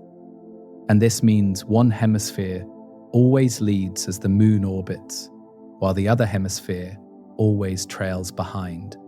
The leading hemisphere sweeps up dark material drifting through space, accumulating a coating of dark dust that absorbs sunlight and warms slightly, which causes any bright ice to sublimate and escape while the dark material remains behind. Over millions of years, this process has created the extreme contrast visible today, the leading hemisphere growing ever darker while the trailing hemisphere remains bright. The dark material itself probably originates from Phoebe, an outer moon of Saturn that orbits in the opposite direction from the inner moons and has a very dark, carbon-rich surface, unlike the icy inner moons.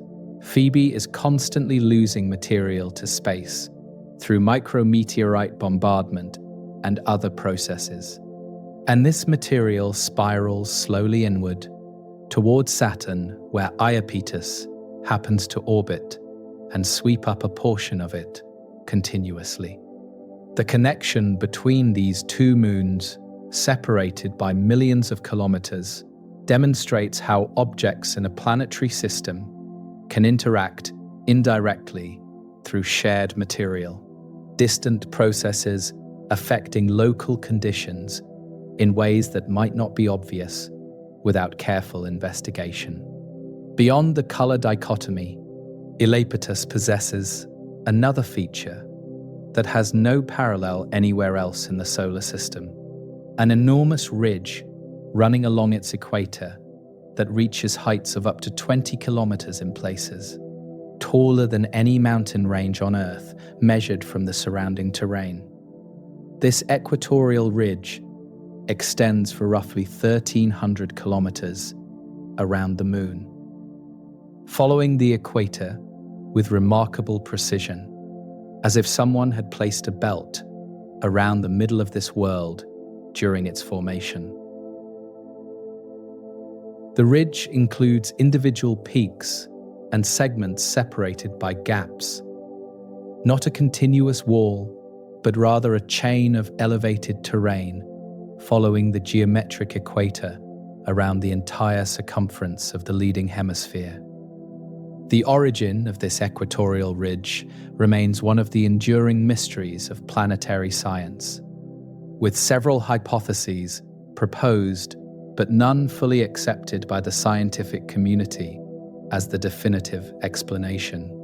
One possibility suggests that Iapetus once rotated much faster than today and had an equatorial bulge that froze in place as the moon cooled and slowed down over time after its formation. Another hypothesis proposes that ring material from an ancient impact fell back onto the surface preferentially along the equator, building up the ridge through accumulated debris over extended periods. A third idea suggests that internal processes pushed material upward along the equator through tectonic forces driven by thermal contraction, as the moon's interior cooled and shrank. Each hypothesis has strengths and weaknesses, and the true answer may involve elements from multiple explanations working together. Both Mimas and Iapetus preserve records of the conditions that prevailed during the early solar system, when impacts were far more common than today, and moons accumulated the craters that still mark their surfaces across billions of subsequent years. The impact rate has declined dramatically since that early period, as most of the debris left over from planet formation has been swept up or ejected from the solar system over time through gravitational interactions with the planets. The surviving craters on these moons represent a diminishing population of ancient scars, records of a more violent epoch that ended long before any life existed on Earth to witness the cosmic bombardment. By studying these surfaces, scientists reconstruct the conditions of the early solar system, using the moons as time capsules, preserving evidence of processes that cannot be observed directly today. The surfaces of these moons have remained essentially unchanged for billions of years, frozen records preserved by the extreme cold and absence of geological activity that might erase or modify the ancient features over time. Unlike Earth, where erosion and plate tectonics continuously renew the surface and destroy ancient features within mere hundreds of millions of years, these icy moons retain their craters and ridges essentially forever once they form. A crater created 3 billion years ago looks nearly the same today as it did shortly after its formation, softened slightly by the slow accumulation of smaller impacts, but recognizable as the same feature throughout the solar system's entire middle and recent history. This preservation makes the outer solar system moons valuable archives for understanding periods of time that Earth's dynamic surface has long since erased. The composition of these moons differs somewhat from the water ice that dominates Enceladus and Titan, with varying amounts of rock and possibly other ices mixed into their structures depending on how and where each moon formed. Mimas appears to be mostly water ice with a small rocky component, while Iapetus may contain more rock and has accumulated significant amounts of dark organic material on its leading hemisphere from external sources. These compositional differences affect how the moons respond to impacts, how quickly they cool after formation, and what surface features develop over time as internal and external processes shape each world according to its particular properties. The diversity among Saturn's moons reflects the diverse conditions that existed in the region where they formed, each moon sampling slightly different materials and processes during its assembly billions of years ago. The space immediately surrounding Saturn's rings hosts a population of tiny moons whose primary role seems to be sculpting the ring material through gravitational interactions that create visible structures in the countless particles orbiting the planet. These shepherd moons, as they are often called, occupy orbits very close to specific rings or within gaps in the ring system, their modest masses exerting influences on ring particles that accumulate over time into observable patterns. The gravitational mechanics involved are subtle but powerful. Tiny tugs repeated millions of times, eventually steering particles into new paths that clear gaps or sharpen edges or create waves that propagate through the ring material. Like ripples on a pond, Prometheus and Pandora, two small irregular moons, each roughly 100 kilometers long, bracket the thin F-ring on either side, one orbiting just inside and one just outside this narrow band of material. The inner moon, Prometheus, orbits slightly faster than the F-ring particles, gradually catching up with and passing the material it approaches from behind during each orbit around Saturn.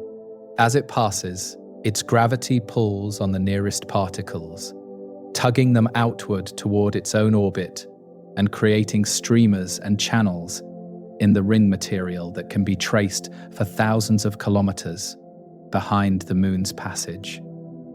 The outer moon, Pandora, performs a complementary role, tugging particles inward from outside the ring and helping confine the material into its narrow band. The F-ring itself shows evidence of these interactions in its structure, which is far more complex than a simple smooth band of particles circling Saturn would display without external gravitational influences. Streamers, knots, braids, and clumps appear throughout the F-ring, features that change over time as the shepherd moons continue their endless orbits and continue stirring the material they confine. Some of these features persist for months or years before dissolving back into the general ring population, while others form and disappear within weeks as orbital geometries shift and gravitational influences wax and wane. The F-ring is a dynamic structure, constantly being shaped and reshaped by the moons that bracket it, never quite settling into a stable final configuration.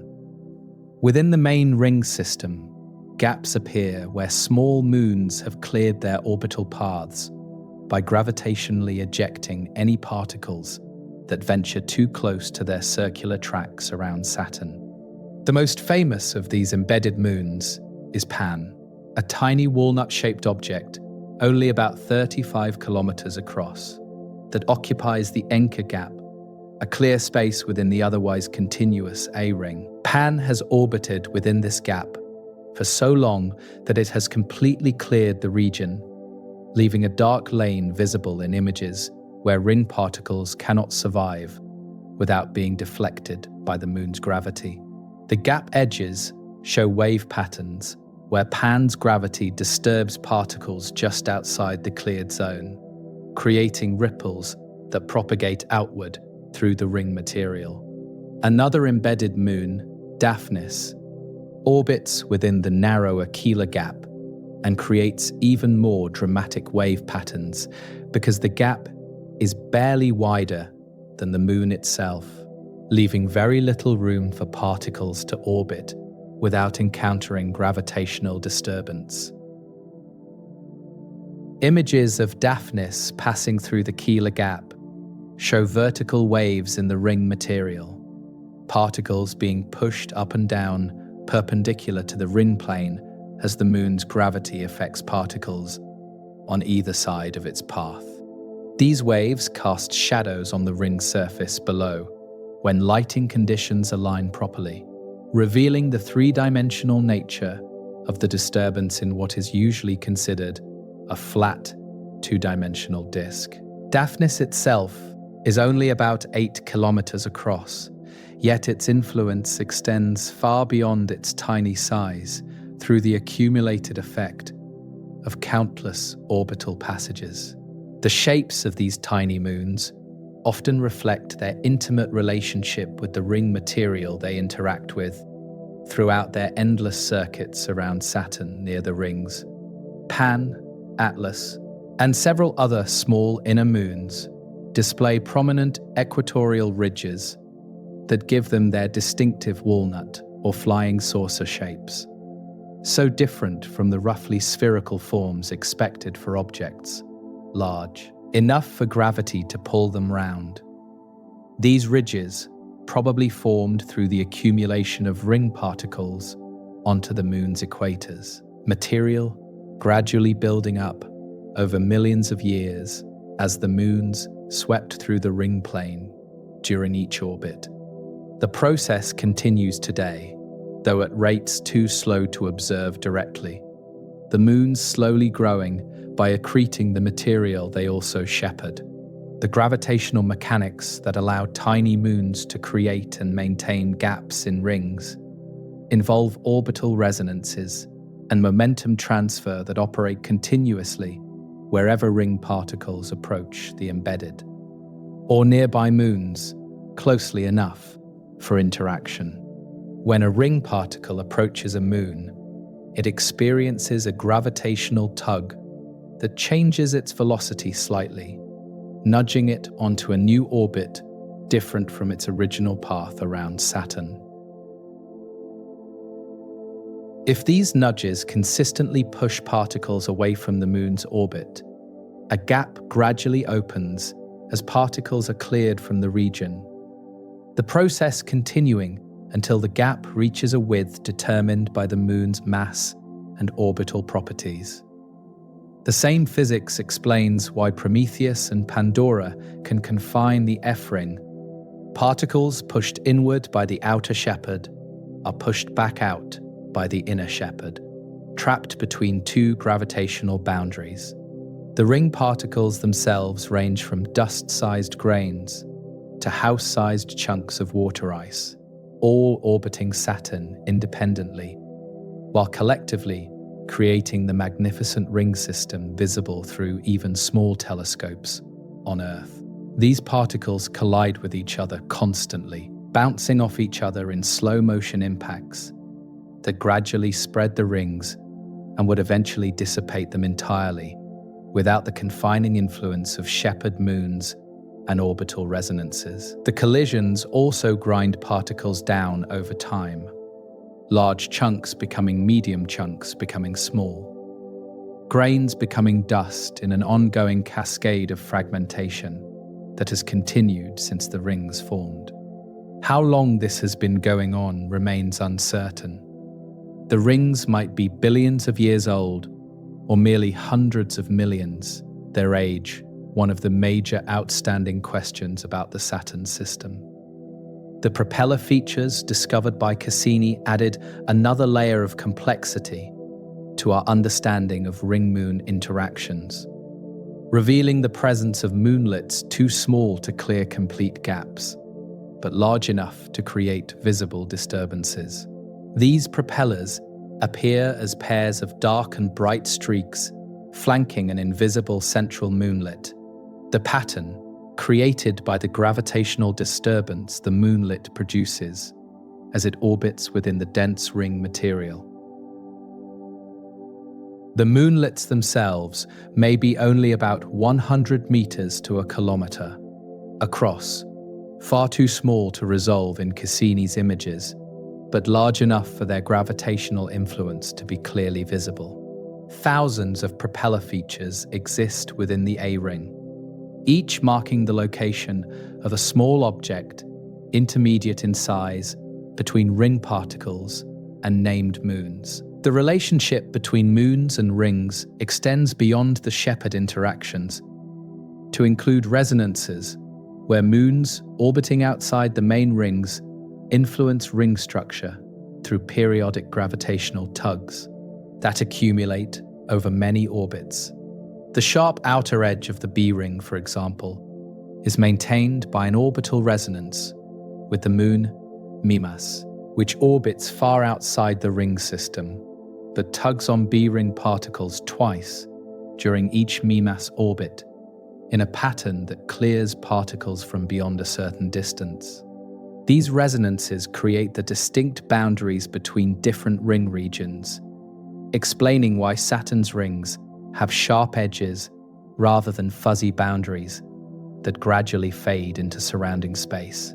The entire ring system is sculpted by the combined gravitational influences of dozens of moons, each contributing to the final structure. The ring material and the embedded moons exchange material constantly, particles landing on moons, while pieces of moons chip off and join the ring population. A slow circulation of icy material that has continued since the rings formed. The equatorial ridges on Pan and Atlas grow by accumulation at rates that can be estimated from the amount of material flowing through the ring system. Calculations that suggest the ridges formed over millions of years of patient gathering. Meanwhile, micrometeorite impacts on the moons blast tiny particles back into space, some of which join the rings while others escape the Saturn system entirely. The boundary between moon and ring blurs on these small scales, icy objects continuously transforming between embedded moonlets, ring particles, and material coating larger bodies. The entire inner Saturn system represents a gravitational machine, countless objects all influencing each other through their masses and motions in a complex dance that has been occurring since the system stabilized after formation. The rings are not separate from the moons, but rather part of a continuous spectrum of orbiting objects ranging from microscopic dust grains through moonlets through named moons up to Titan far outside the ring system. Material flows between these different populations, and gravitational influences connect objects separated by vast distances into a single interacting system. Understanding Saturn's rings requires understanding the moons, and understanding the moons requires understanding the rings. Everything connected through the unifying force of gravity operating across the entire Saturn realm. Among Saturn's diverse family of moons, two objects stand out for their strangeness, properties so unusual that they seem to belong to different categories entirely than the orderly spheres and simple shapes that characterize most planetary satellites. Hyperion tumbles chaotically through space, rotating unpredictably, rather than keeping one face towards Saturn, like nearly every other moon in the solar system does, in obedient synchronization with its orbital period. And Phoebe circles Saturn in the wrong direction, orbiting retrograde against the rotation of the planet and all its other major moons. A wanderer from the outer solar system that Saturn captured into its gravitational family billions of years ago. Hyperion measures roughly 360 kilometers along its longest dimension, but lacks the regular shape that gravity would impose on a larger body, instead presenting an irregular form that resembles a sponge or a pumice stone more than a proper moon. The surface is covered with deep craters that give the moon its porous appearance. Dark material pooled in the crater floors, creating stark contrast against the brighter crater walls and remaining surface areas between impacts.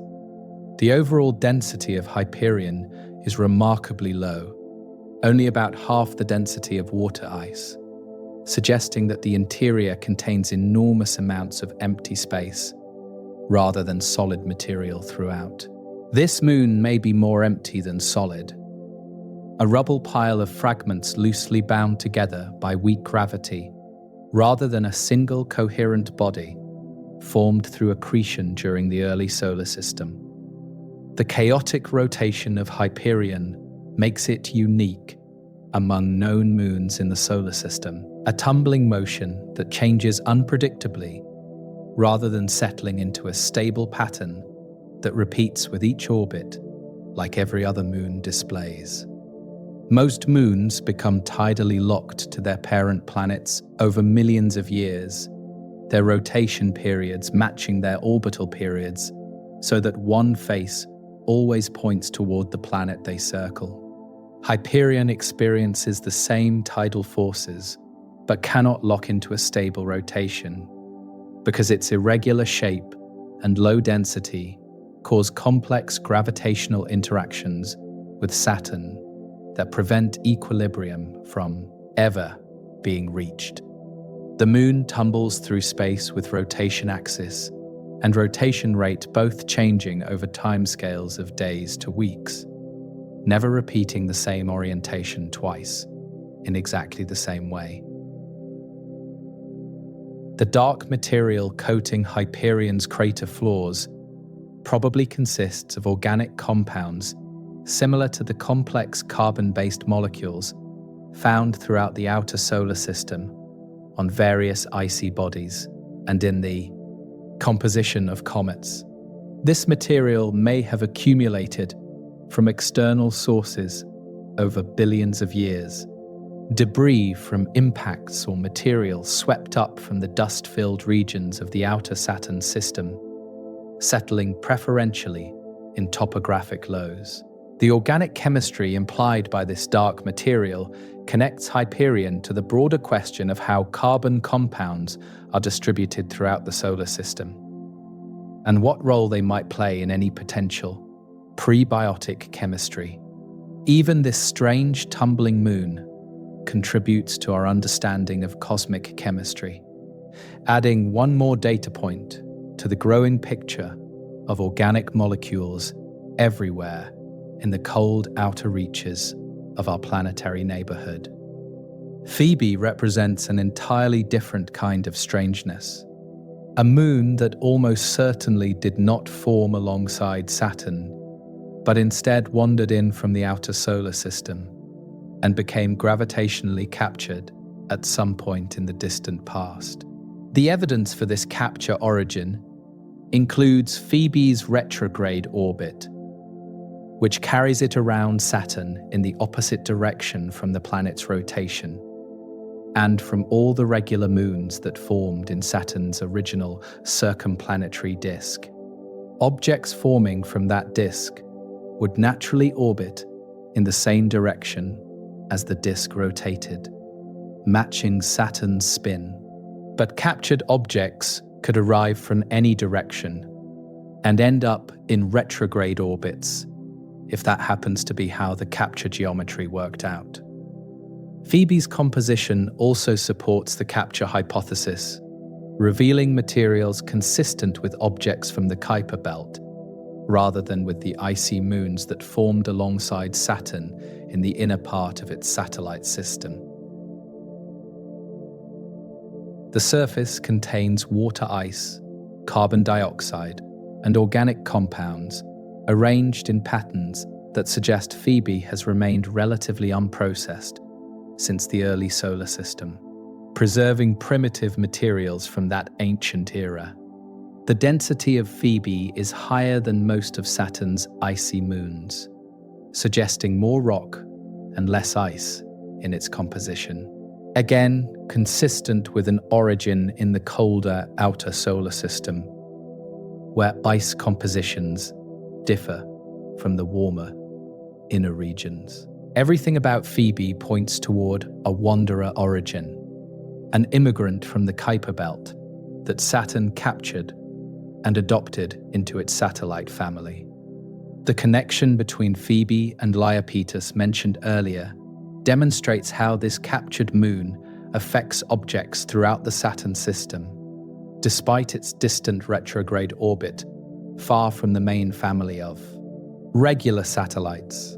Dark material escaping from Phoebe drifts inward towards Saturn, eventually encountering Iapetus and coating its leading hemisphere with the dark coloring that makes this moon so distinctive among all objects in the solar system. The dust travels millions of kilometers from its source to its destination, a tenuous stream of material connecting two moons that never come close to each other physically, but interact through this distant material exchange continuously. Phoebe influences Iapetus without ever approaching it, an example of how planetary systems are interconnected in ways that may not be obvious from simple orbital geometry. Phoebe's surface shows extensive cratering from billions of years of bombardment, impacts accumulating without any geological processes to erase them in the cold stillness of the outer Saturn system, where this moon orbits. The craters range from small pits only a few kilometers across to large basins that span significant fractions of the moon's 200-kilometer diameter, each impact preserved in the ancient ice and rock. Some crater walls show bright streaks where fresher material has been exposed beneath the dark surface coating, revealing layers of different composition laid down over the moon's long history. The largest craters have central peaks rising from their floors, formed when the surface rebounded after particularly powerful impacts compressed the ground beneath the strike zone. These central peaks tell us something about the internal structure of Phoebe, suggesting enough rigidity to support these formations rather than collapsing under their own weight over geological time. The Cassini spacecraft flew past Phoebe in June of 2004, approaching within about 2,000 kilometers and capturing detailed images that transformed this moon from a distant point of light into a known world with specific features and measurable properties. Before this flyby, Phoebe was poorly understood, its retrograde orbit making it difficult to study from distant observations alone, its small size limiting what ground-based telescopes could reveal. The encounter lasted only a few hours as Cassini swept past on its way to orbital insertion around Saturn. But those hours provided more information about Phoebe than all previous centuries of observation combined. Scientists named features on the surface after characters and locations from Greek mythology connected to the Titans, the primordial deities from whom the name Phoebe itself derives. The irregular outer moons of Saturn number in the dozens, most of them far smaller than Phoebe and sharing similar retrograde or highly inclined orbits that suggest capture origins rather than formation alongside the planet. These small objects range from a few kilometers to a few tens of kilometers across.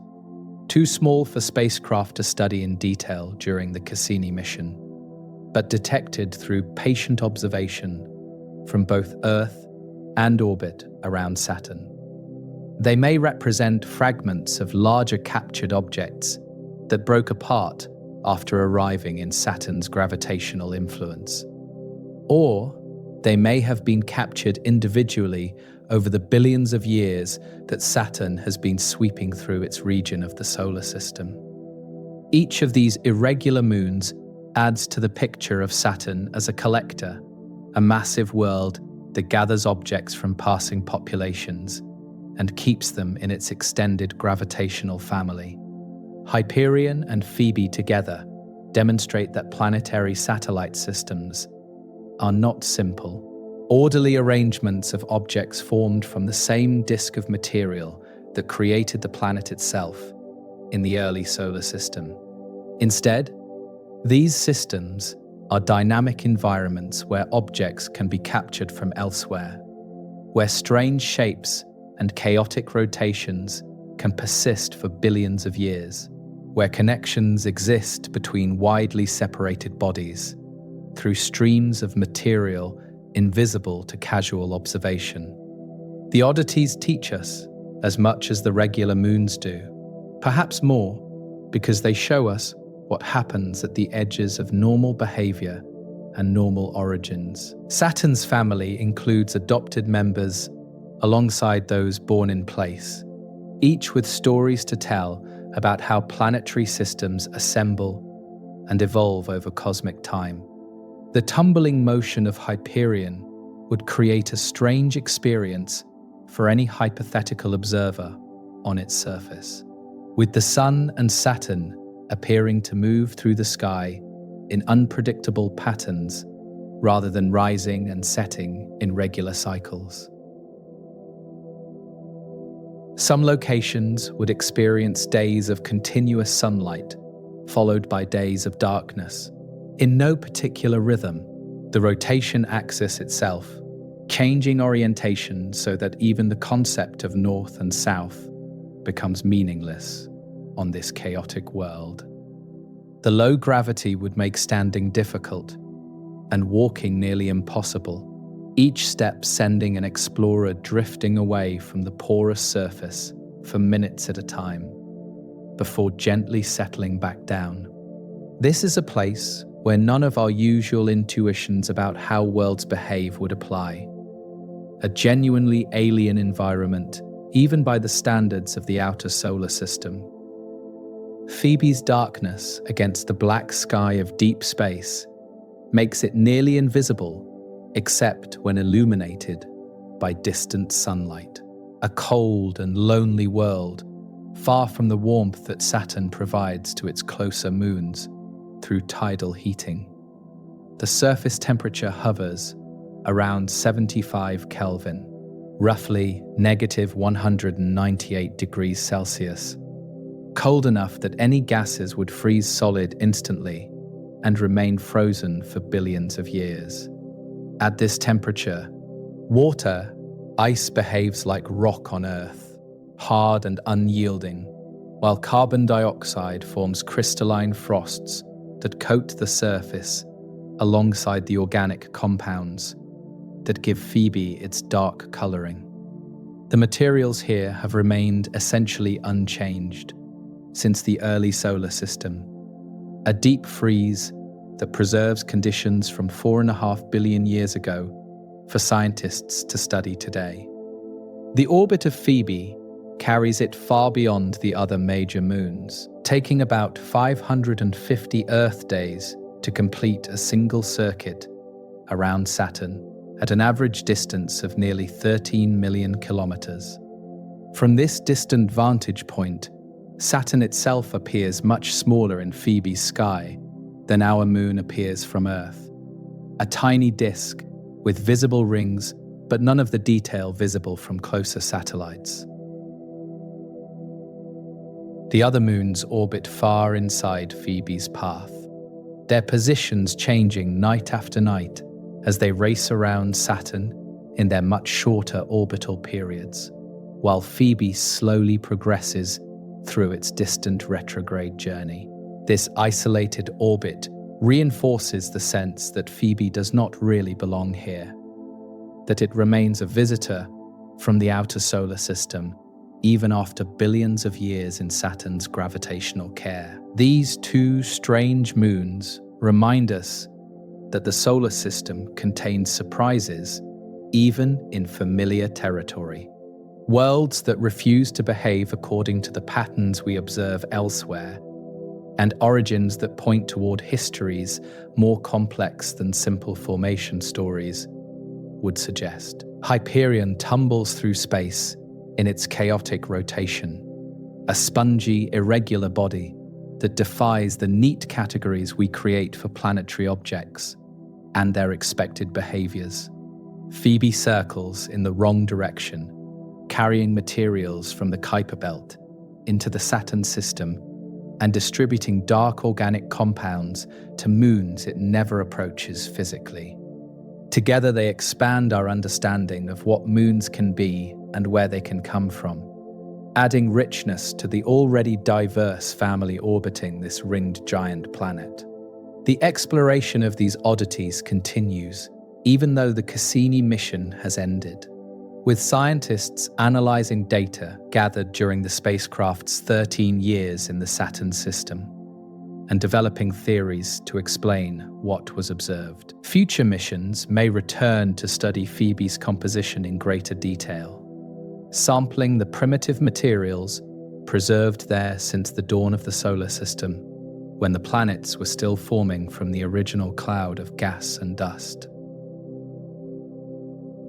Hyperion's chaotic rotation provides ongoing opportunities for theoretical work, testing our models of gravitational dynamics and tidal interactions against the behavior of a real object that refuses to settle into stable rotation.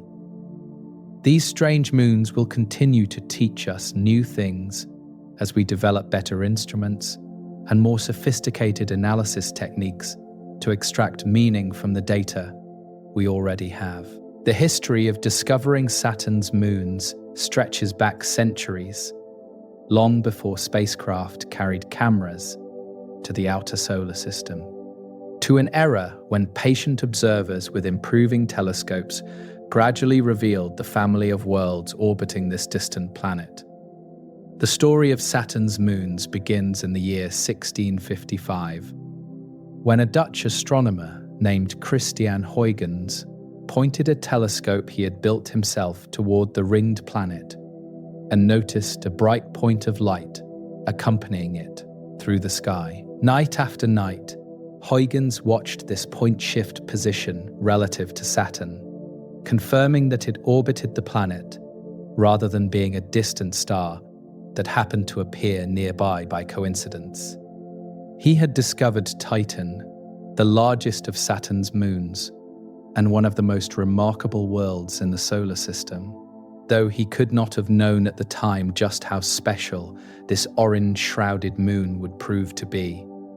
This single discovery opened humanity's awareness to the idea that Saturn, like Jupiter before it, possessed its own system of orbiting worlds.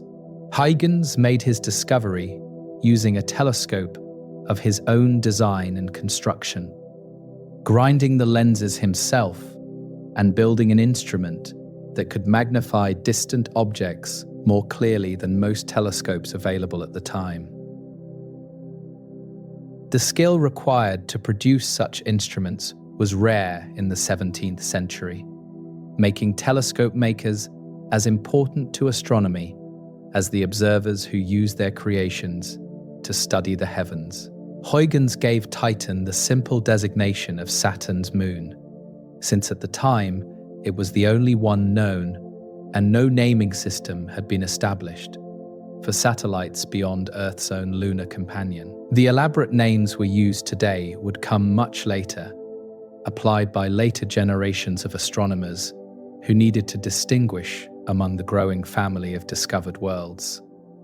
Giovanni Cassini, an Italian astronomer working at the Paris Observatory, discovered 4 more moons of Saturn in the decades following Huygens' initial find, expanding the known family and establishing himself as one of the great observers of his era.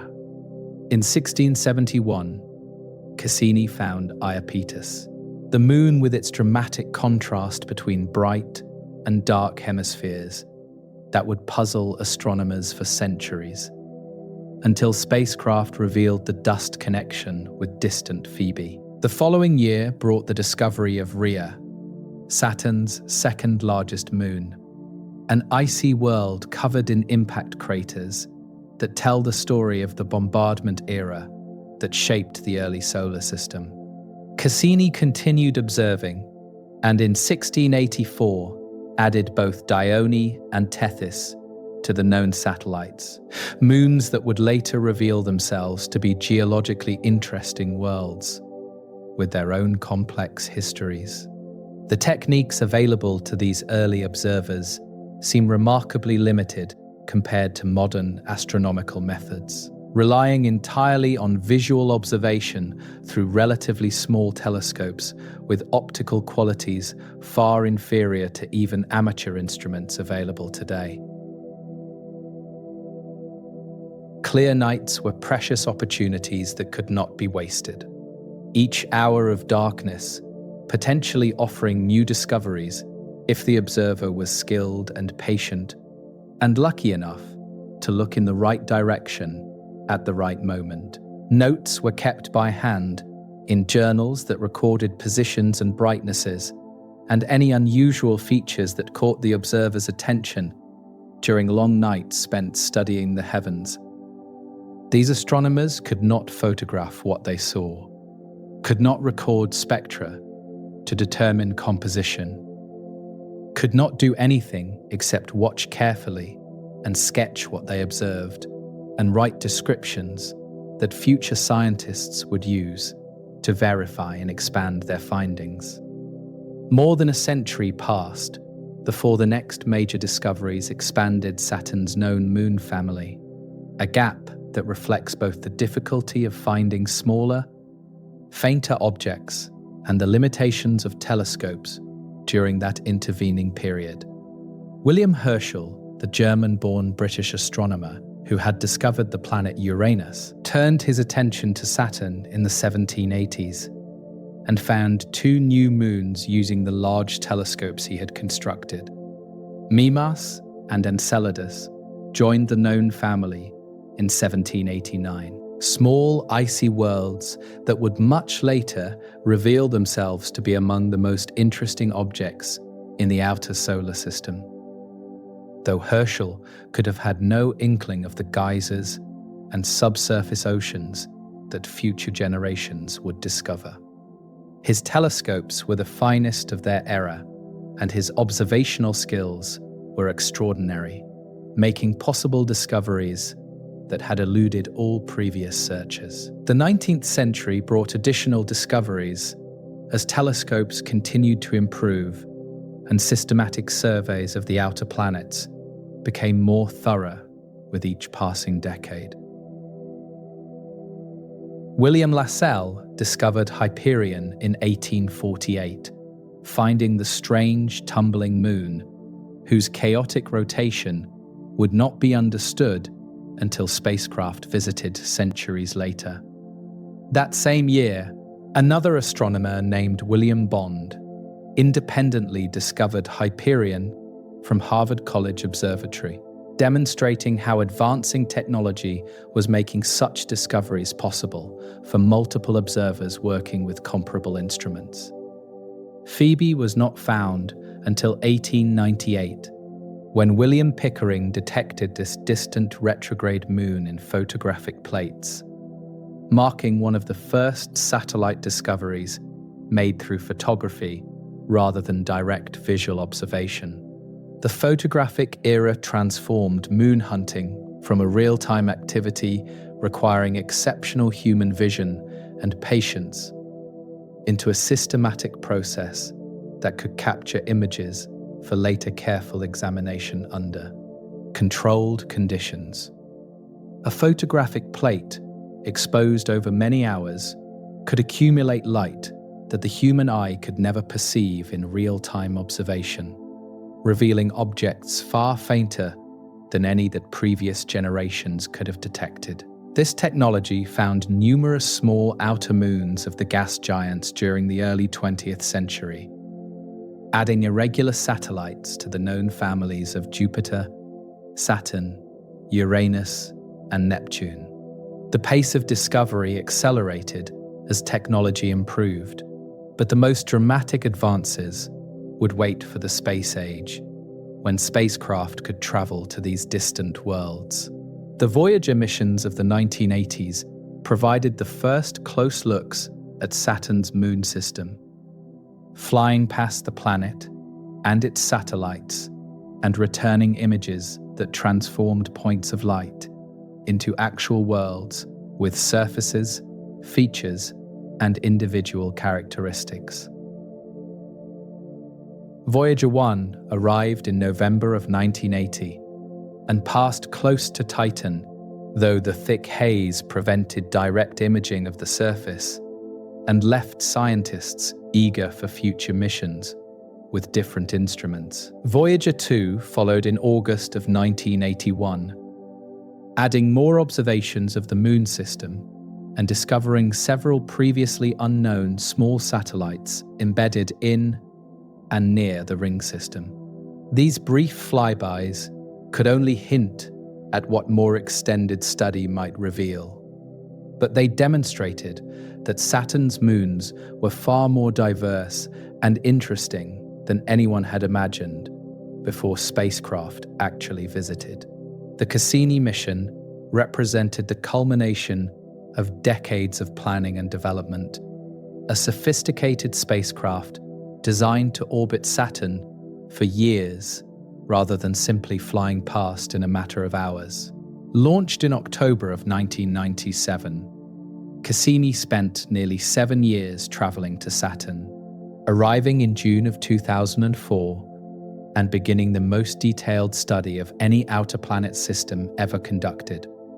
The spacecraft carried the Huygens probe that would descend through Titan's atmosphere, plus cameras and spectrometers and radar instruments and magnetic field detectors that would examine every aspect of Saturn and its moons over the mission's operational lifetime. For 13 years, Cassini orbited Saturn, making repeated flybys of the major moons and gathering data that transformed our understanding of every world in the system. The discoveries made during the Cassini mission would fill volumes, each moon revealing surprises that no one had anticipated when the spacecraft was being designed in the 1980s and early 1990s. Enceladus, with its geysers and subsurface ocean, became a prime target for future astrobiology missions, a world where the conditions for life might exist beneath the icy surface. Titan revealed its methane lakes and complex atmospheric chemistry, an alien world with Earth-like processes operating with exotic materials at temperatures far below anything in our everyday experience. Even small moons like Pan and Daphnis showed their ring sculpting effects in exquisite detail, their gravitational influences creating waves and gaps visible in high-resolution images of the ring system.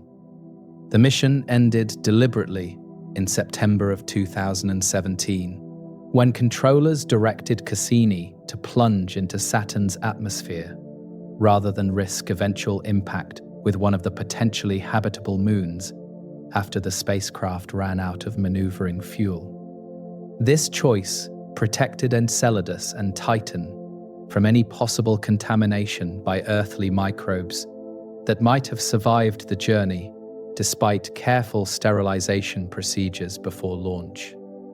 Cassini sent data back until the very last moments, measurements of Saturn's atmosphere taken during the final plunge, adding one more set of observations to the incredible archive accumulated over 13 years. The spacecraft that had revealed so much about Saturn's moons ended its mission becoming part of Saturn itself, material from Earth joining the atmosphere of the giant planet. The history of discovering Saturn's moons shows science as a cumulative enterprise, each generation building on what previous observers established and leaving better tools and better knowledge for future researchers. Huygens, with his homemade telescope, found Titan. Cassini added 4 more. Herschel 2 more, and the process continued through photography and spacecraft until we now know of more than 80 moons orbiting the ringed planet. Each technology made new discoveries possible. Each discovery raised new questions, and each question motivated the development of better instruments and more ambitious missions to find answers. The story continues today, with scientists analyzing Cassini data and planning future missions that will build on everything we have learned so far. The cumulative knowledge from centuries of observation has revealed Saturn's moons not as isolated objects, but as an interconnected system where each world affects the others in ways that are only now becoming understood. Saturn's moons do not exist in isolation, each orbiting independently without regard for its neighbors, but instead form an interconnected system where gravitational relationships, material exchanges, and shared histories link these worlds together across the vast distances separating their individual orbits. The interactions between moons help shape their surfaces, their orbits, and even their internal structures, creating patterns that reveal themselves only when we study the system as a whole, rather than examining each moon individually. Some of these connections are obvious, like shepherd moons sculpting ring edges, while others are subtle, like dust drifting millions of kilometers from one moon to coat the surface of another. Understanding Saturn's moon system requires seeing both the individual worlds and the web of relationships that binds them together into a single, evolving family. Orbital resonances represent one of the most important organizing principles in the Saturn system. Gravitational relationships, where moons complete their orbits in simple numerical ratios that lock them into stable patterns persisting over billions of years. Mimas and Tethys orbit in a 2-to-1 resonance, meaning Mimas completes exactly 2 orbits for every 1 orbit Tethys completes, the 2 moons passing each other at regular intervals and exchanging gravitational tugs that maintain this precise relationship. Similarly, Enceladus and Dione orbit in their own 2-to-1 resonance, a configuration that helps maintain the tidal heating within Enceladus that powers its remarkable geyser activity and keeps its subsurface ocean liquid. These resonances are not coincidences, but rather stable configurations that the system evolved toward over time. Gravitational interactions gradually adjusting orbits until they locked into these mathematically precise relationships. The consequences of orbital resonances extend beyond simple timing, affecting the internal heating of moons and therefore their geological activity and their potential to harbor conditions suitable for life. Without its resonance with Dione, Enceladus would experience far less tidal flexing. Its interior would be colder, and the geysers that spray water into space might never have developed at all. The resonance ensures that Enceladus experiences gravitational stretching at regular intervals. The moon's slightly elliptical orbit, bringing it closer to Saturn and then farther away in a rhythm that flexes the interior and generates heat through friction within the ice. This connection between orbital dynamics and internal heating demonstrates how understanding the system as a whole reveals things that studying individual moons alone could never show. The exchange of material between Saturn's moons creates another layer of connection, streams of particles flowing between bodies that never come close to each other physically, but nonetheless influence each other's surfaces and compositions. The E-ring provides the most dramatic example, a tenuous ring of ice particles extending across much of the Saturn system, fed entirely by the plumes of Enceladus spraying water ice into space at rates of hundreds of kilograms per second continuously. These ice particles spread outward and inward from Enceladus, eventually encountering other moons and coating their surfaces with fresh bright ice that affects their reflectivity and their surface chemistry. Mimas Tethys, Dione, and Rhea all show evidence of E-ring material on their surfaces, particularly on their trailing hemispheres, where particles moving slightly faster than the moon's can sweep in and accumulate. The dark material connection between Phoebe and Iapetus represents another example of inter-moon material exchange, though operating through different mechanisms over different timescales than the E-ring particle transport. Dust escaping from Phoebe drifts inward towards Saturn over millions of years, gradually spiraling through the outer regions of the Saturn system until some of it encounters Iapetus, orbiting much closer to the planet. The leading hemisphere of Iapetus sweeps up this dark material like a car windshield, collecting bugs, accumulating the coating that creates such dramatic contrast with the trailing hemisphere that remains relatively clean and bright. This process has operated for billions of years, slowly building up the dark deposits that make Iapetus one of the most visually striking moons in the entire solar system. The rings themselves represent a kind of shared resource that multiple moons interact with in different ways. Some moons embedded within the rings, others orbiting at their edges, still others far beyond, but still affected by the ring system's evolution over time. The small moons Pan and Daphnis clear gaps in the rings through their gravitational influence, creating visible channels that mark their orbital paths through the ring material. Prometheus and Pandora shepherd the F-ring from inside and outside. Their combined gravitational influence confining the ring particles to a narrow band rather than allowing them to spread outward into broader diffuse structures. Even distant moons may have contributed material to the rings through past impacts. Ancient collisions that pulverized ice into particles that eventually migrated inward to join the ring system we observe today. The formation history of Saturn's moons remains an active area of research, with competing theories about which moons formed from the same disk of material that created Saturn itself, and which arrived later through capture or through catastrophic collisions that created new moons from the debris of old ones. The regular inner moons probably formed from Saturn's circumplanetary disk, the swirling cloud of gas and dust that surrounded the young planet as it was still gathering material from the solar nebula in the early solar system.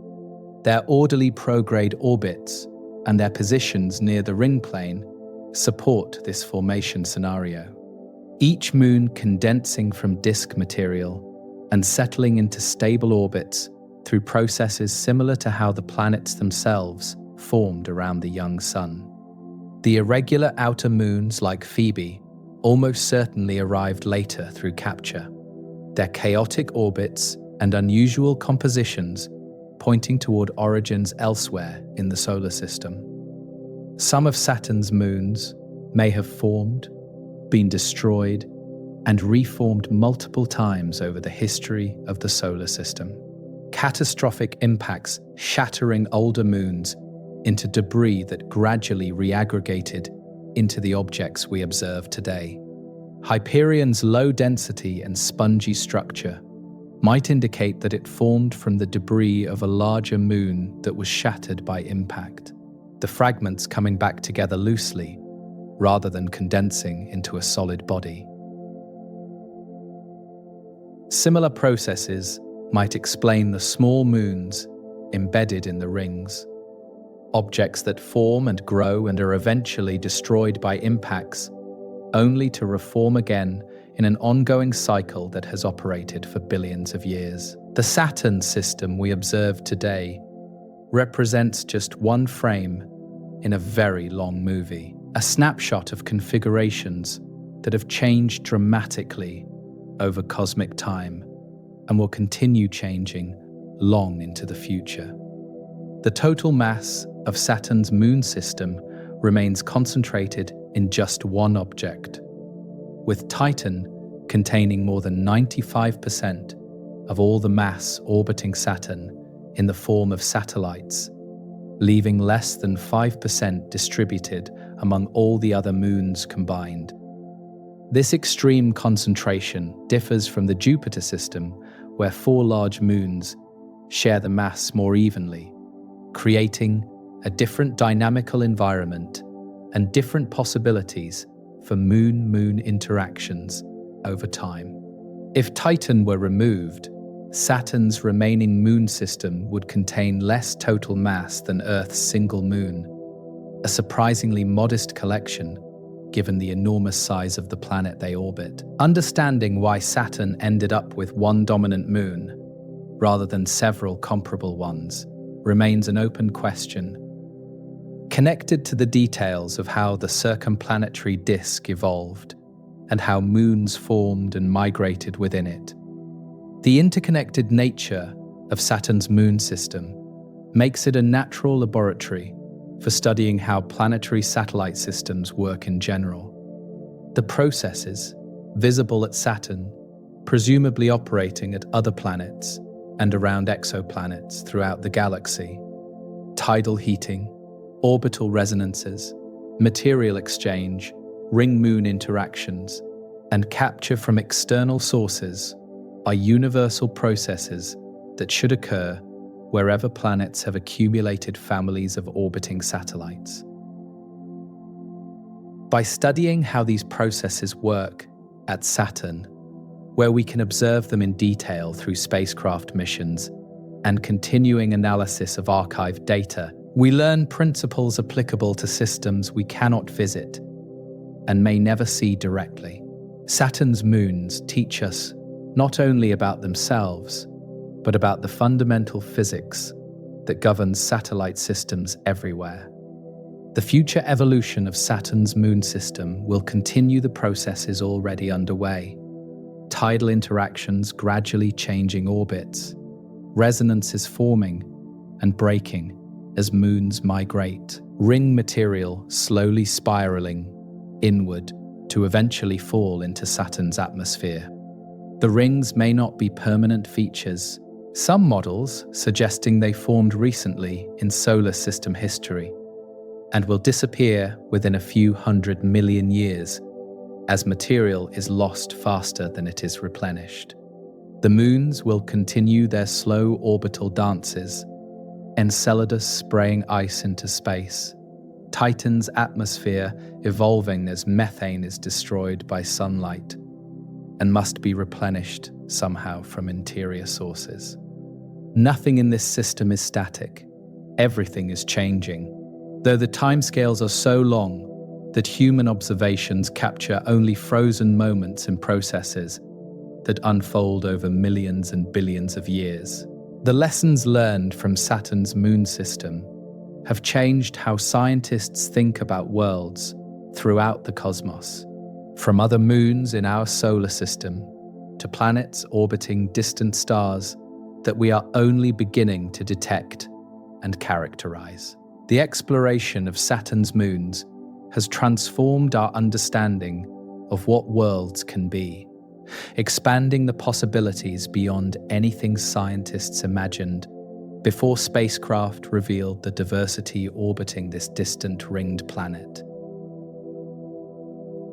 Before Cassini, before Voyager, before even the first telescopic discoveries of moons beyond our own, humans could only speculate about what might exist in the outer reaches of the solar system, where sunlight arrives weakened by distance, and temperatures drop far below anything experienced on Earth. The discoveries at Saturn showed that alien worlds do not need Earth-like conditions to be interesting, that remarkable processes can operate with materials and at temperatures utterly unlike anything in our familiar experience. Each moon added to the picture, contributing its own unique characteristics to the growing catalogue of planetary diversity. Titan demonstrated that worlds can develop thick atmospheres and complex chemistry without being Earth-sized or Earth-like in any conventional sense. A moon smaller than Mars, maintaining an atmosphere denser than our own, through combinations of temperature and gravity and ongoing chemical replenishment. The methane cycle operating on Titan parallels Earth's water cycle in so many ways.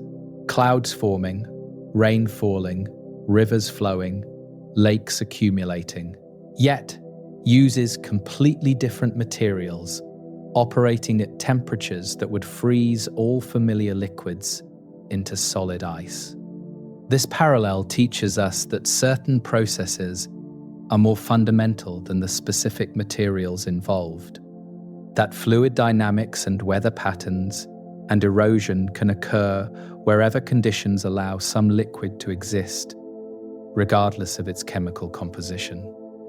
Other worlds orbiting other stars might host cycles involving substances we have never considered, yet operating by the same physical principles visible on both Earth and Titan. Enceladus rewrote the textbooks on where liquid water might exist in the solar system, and therefore where the conditions suitable for life might be found beyond our own planet. Before the discovery of its geysers and subsurface ocean, most scientists assumed that liquid water required proximity to a star, that only worlds receiving sufficient solar heating could maintain water in liquid form rather than frozen solid. Enceladus proves that tidal heating can substitute for stellar radiation, that the gravitational interaction between a moon and its planet can generate enough internal heat to maintain liquid water oceans even at distances where the sun appears as just a bright star among many. This insight expanded the potentially habitable zone enormously, suggesting that ocean worlds might be common throughout the galaxy. Hidden beneath icy surfaces, on moons orbiting giant planets far from their parent stars, the search for life beyond Earth has been fundamentally altered by what Saturn's moons revealed, shifting attention from planetary surfaces in stellar habitable zones towards subsurface oceans on moons that might not have been considered interesting targets before Cassini demonstrated what such worlds can contain. Future missions are being planned, specifically to investigate whether Enceladus or Titan might harbor some form of life. Missions designed to sample plume material or investigate organic chemistry in ways that current technology is only now making possible. The discovery that conditions suitable for life might exist in our own outer solar system adds urgency and focus to astrobiology research, providing nearby targets that can be reached with spacecraft, rather than only imagined through theoretical models.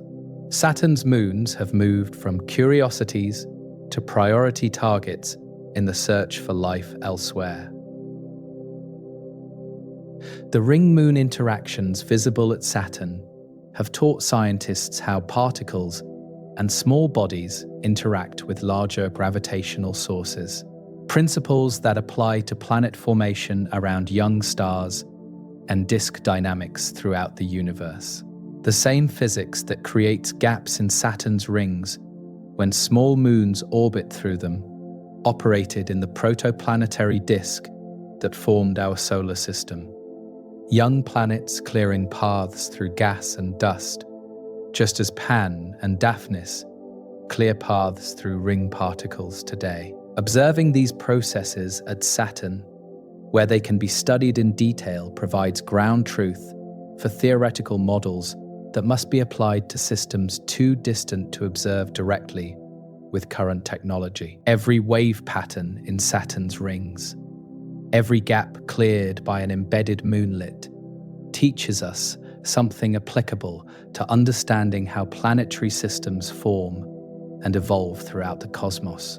The diversity of Saturn's moons demonstrates that even a single planet can host worlds spanning an enormous range of sizes, compositions, geological activities, and potential habitabilities, suggesting that the galaxy must contain variety exceeding anything we have imagined so far. If Saturn alone has ice geysers, hydrocarbon lakes, impact-battered surfaces, ring-shepherding dynamical interactions, captured wanderers from the outer solar system, and subsurface liquid water oceans, all represented among its family of moons, then the trillions of planets orbiting other stars must host even greater diversity spread across environments we cannot yet envision. Each discovery at Saturn expands the space of known possibilities, giving scientists new configurations to consider when interpreting distant observations or designing instruments for future exploration.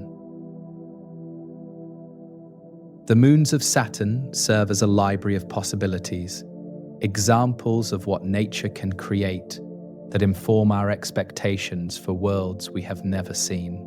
The cultural impact of Saturn's moons extends beyond scientific journals and research conferences, with images from Cassini entering public consciousness and shaping how humanity thinks about the cosmos and our place within it.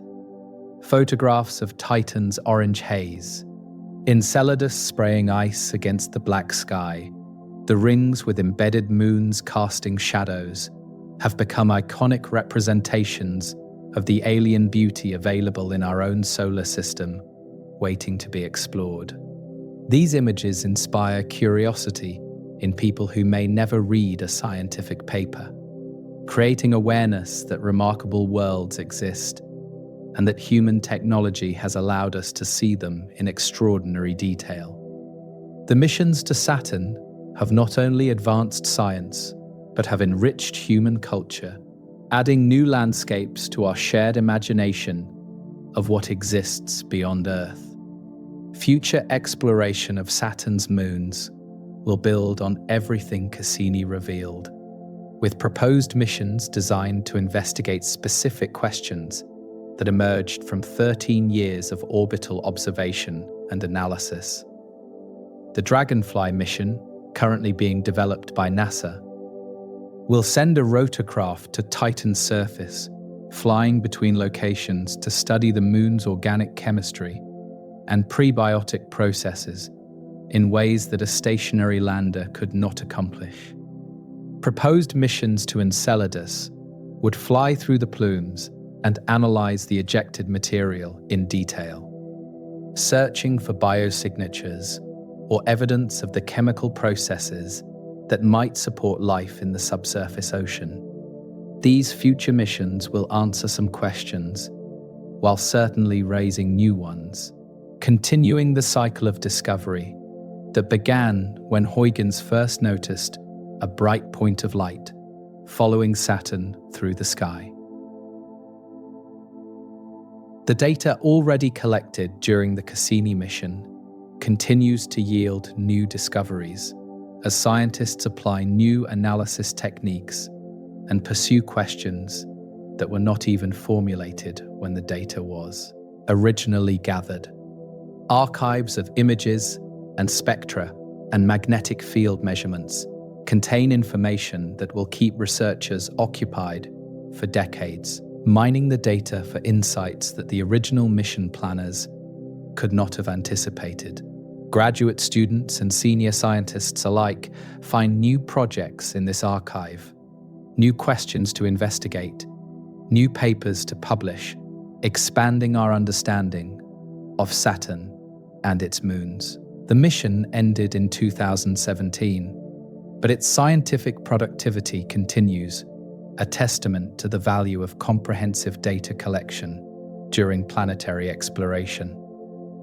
Saturn continues its slow orbit around the Sun, completing one circuit every 29 Earth years, carrying its family of moons through space, just as it has for billions of years. and will for billions more. The geysers of Enceladus spray continuously, replenishing the E-ring with fresh ice particles that slowly disperse throughout the system before eventually drifting away or falling back onto other surfaces. Titan's atmosphere undergoes its slow seasonal cycles, cloud patterns shifting from hemisphere to hemisphere as the changing angle of sunlight drives circulation patterns in the thick methane nitrogen air. The rings continue their patient processing, particles colliding and fragmenting and reaggregating, shepherd moons maintaining their gaps, the entire structure evolving on timescales far longer than human civilization has existed. From Earth, Saturn appears as a steady, yellowish point in the night sky, its rings visible through even modest telescopes as a flattened appearance that changes aspect over the decades as Saturn's axial tilt presents different angles toward our vantage point. The moons that Huygens and Cassini and Herschel discovered remain visible as tiny points accompanying the planet, their light reaching our eyes after traveling more than 1 billion kilometers across interplanetary space. Behind that light lie worlds we now know as complex environments, frozen landscapes and hidden oceans, and tumbling irregular shapes, each with its own story and its own mysteries, still awaiting future exploration. The cosmos reveals itself slowly, one discovery at a time, and Saturn's moons have shown us how much can orbit a single world, how much diversity can exist in one small corner of an unimaginably vast universe. The orange veil of Titan still hides wonders we have not yet uncovered. The ocean of Enceladus still holds secrets we have not yet learned. And the strange moons at the outer edges of Saturn's realm still keep their ancient histories, partially obscured by distance and time.